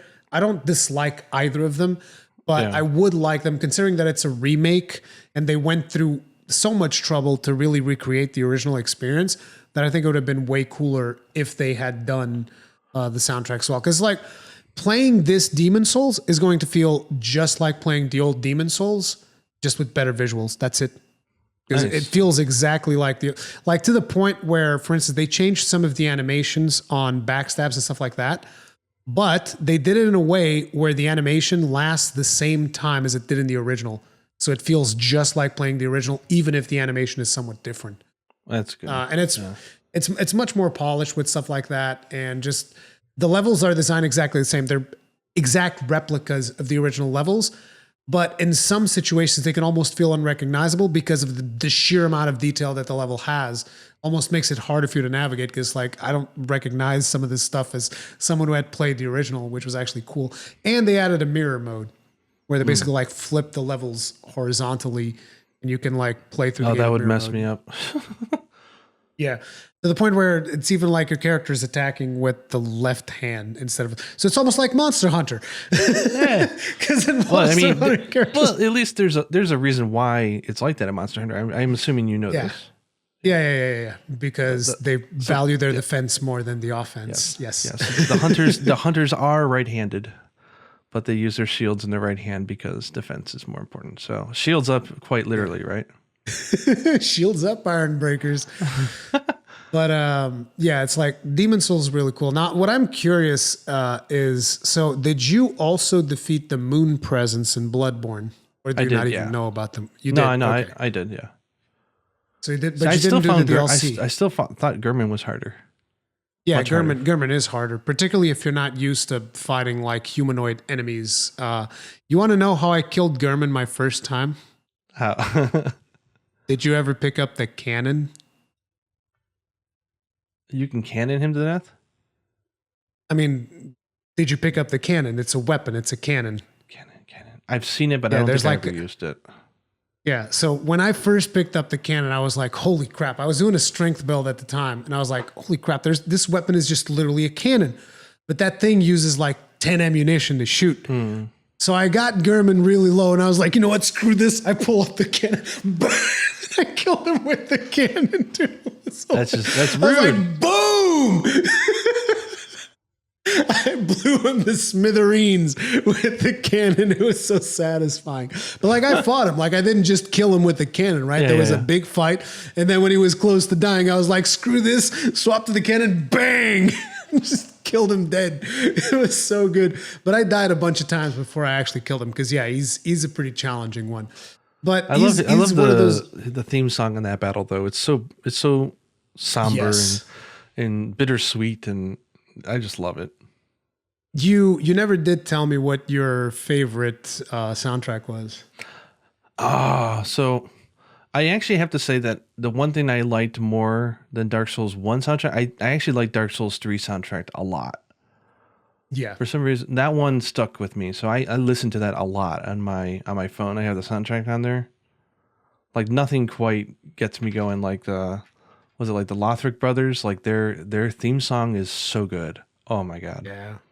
Or just like the really sad theme song of Firelink Shrine when you go back and it's like a shadow version of it and everything's gone and depressing and sad, and I was like, I think I'm gonna cry. Like, what's going on here? Like, that destroyed me. There's always something very special to me about just the simple theme of the original Firelink Shrine. No, wait. Yeah. I think it might be because Dark Souls 3 was my first Dark Souls game. And I think that's why it's got something special. Your first one is always going to have some special, which is why I'm still surprised that like Dark Souls is the one that I still like the most, because it's just that good that it surpassed Demon Souls. And then there's also the music of Gwyn. Oh yeah. The music of Gwyn is devastating. The piano, plum, plum, plum. Because you can see it's that sad because like it's you know you're doing something that you need to do, but you don't want to do it, and it's not a happy time. It's not like, yeah, you killed the last boss, happy, happy, joy, joy. It's Which ending did you do? so I went back to do the other one, but the first one I did was I lit the fire and You kindled the raved it. bonfire. Yeah, I should have just walked out, but I lit it. Yeah. I said, let's do this again, boys. Ultimately, the Age of Darkness is supposed to be like, I think, the canon ending, because ultimately it's something that will happen eventually. You're just delaying it at that point, right? Yeah. But yeah, that's the thing about it. Just the stories that they tell with these games, and there's just something very, very special that I haven't found in any other game. Yeah, which is I would agree. So yeah, I doubt anybody listening to this has not played a Dark Souls game. But if you haven't, like, what are you doing? Stop listening to this and go play some Dark Souls, man. Yeah, it is a very special thing. Which is why I was like so happy when I saw you tweeting about Dark Souls. I was like, yes, we got another one. We got another one. My journey must be backwards, though, right? Like starting out with Bloodborne and then doing Souls 3 and then Sekiro and then Souls 1. It's kind of out of order, but it's turned out really good for me. I'm pretty sure that a lot of people started with Bloodborne because there's just something about Victorian England, which, to be honest, actually doesn't do it for me that much.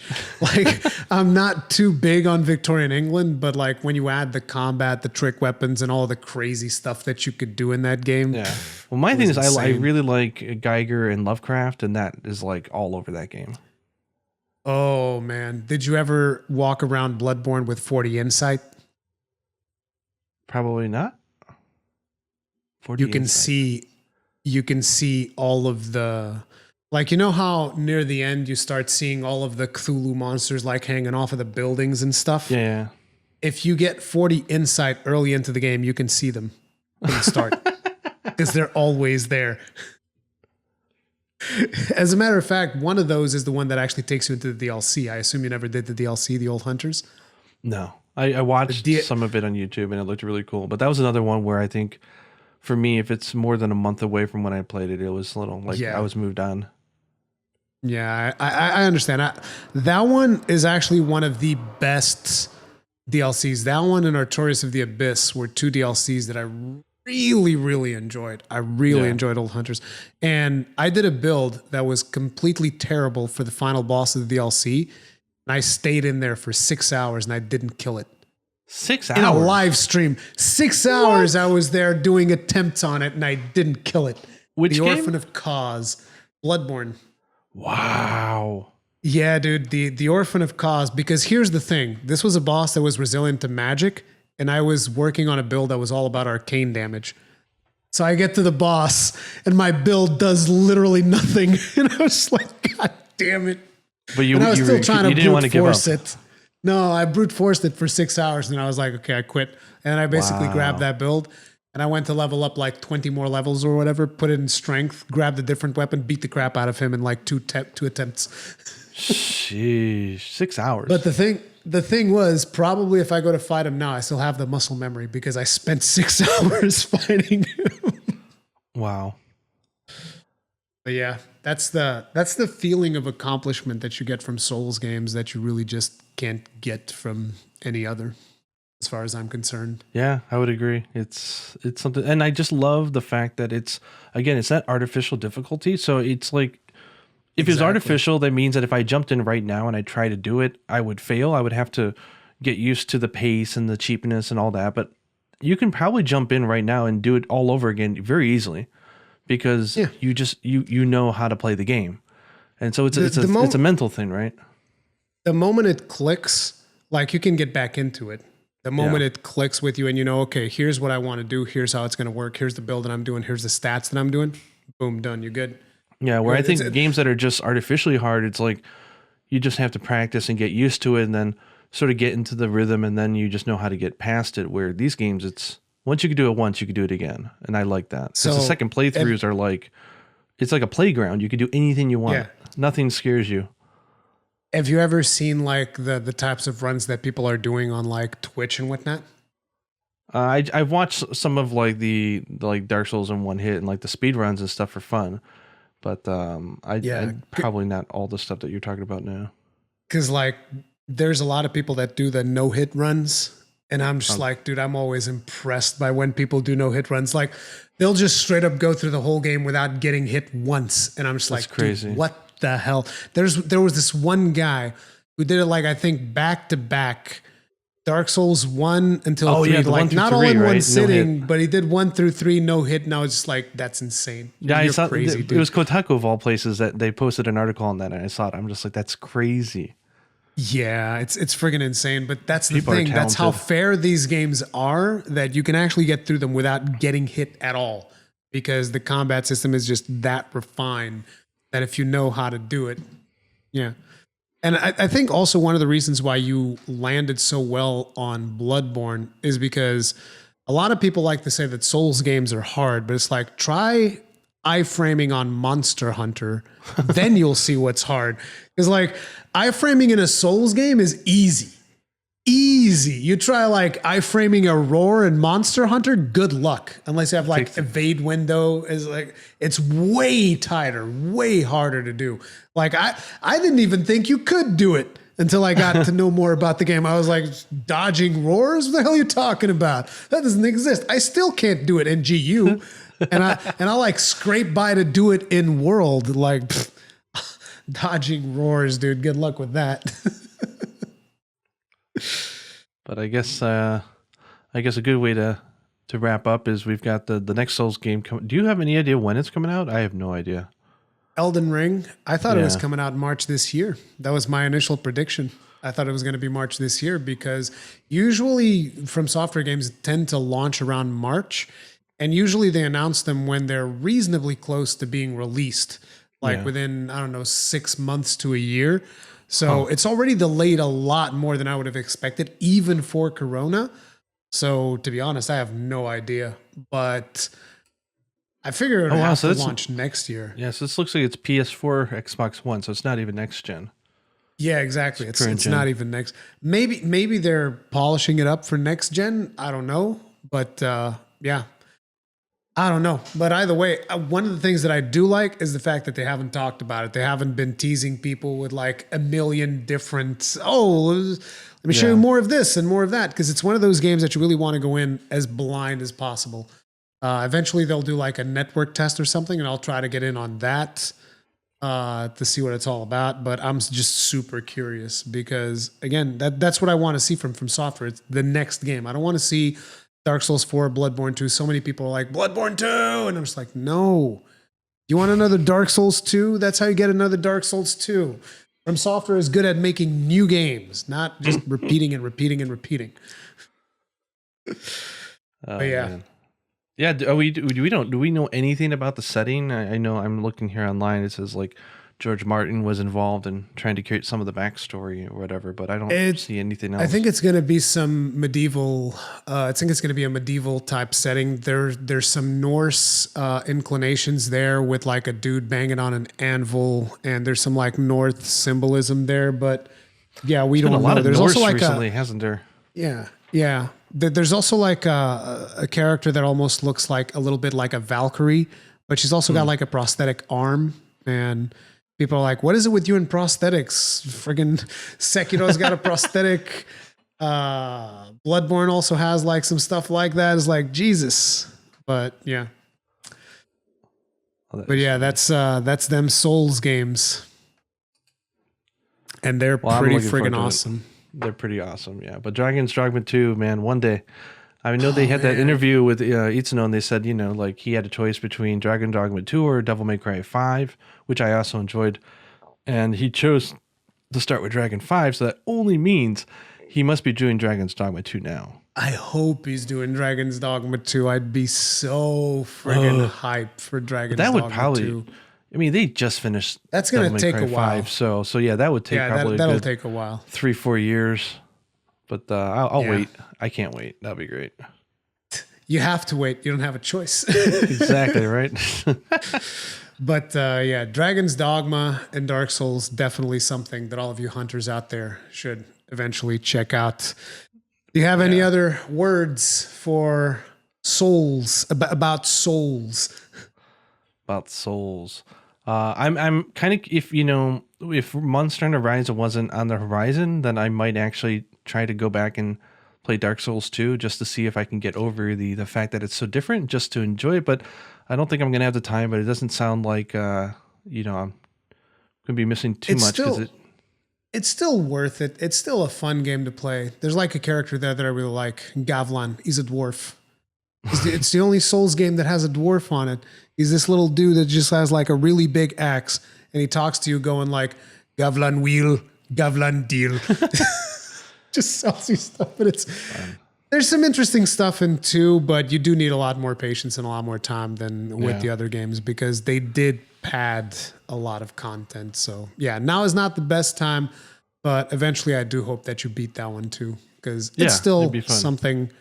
It's still something to play in the Souls universe. Yeah, fingers crossed. Anyway, I'll secure a PS5 one day and I'll get to play Demon Souls. That'd be fun. Oh, dude, Demon Souls is definitely the one that you gotta play. That one you gotta play, because particularly the with the remake, it just feels so nice. I really enjoyed my time with it. I still eventually want to do like a mirror run, but I'm not sure how that's gonna feel. And with Monster Hunter demo right around the corner, I also don't want to invest too much time in it. I hear you, man. But guys, that was like our Christmas special Soulsborne / Dragon's Dogma episode, which is something that we've been wanting to do for a long time. And no doubt there will be more that we'll eventually want to talk about when it comes to Souls, and particularly with Elden Ring and whatnot. But let us know what you guys thought about it in the comment section and all of that stuff. If you enjoyed it, hit the like button. If you did not enjoy it, the dislike button. Feedback's important. Do remember to follow Gaijin as well. I'm going to put all of his links in the description, as I always do.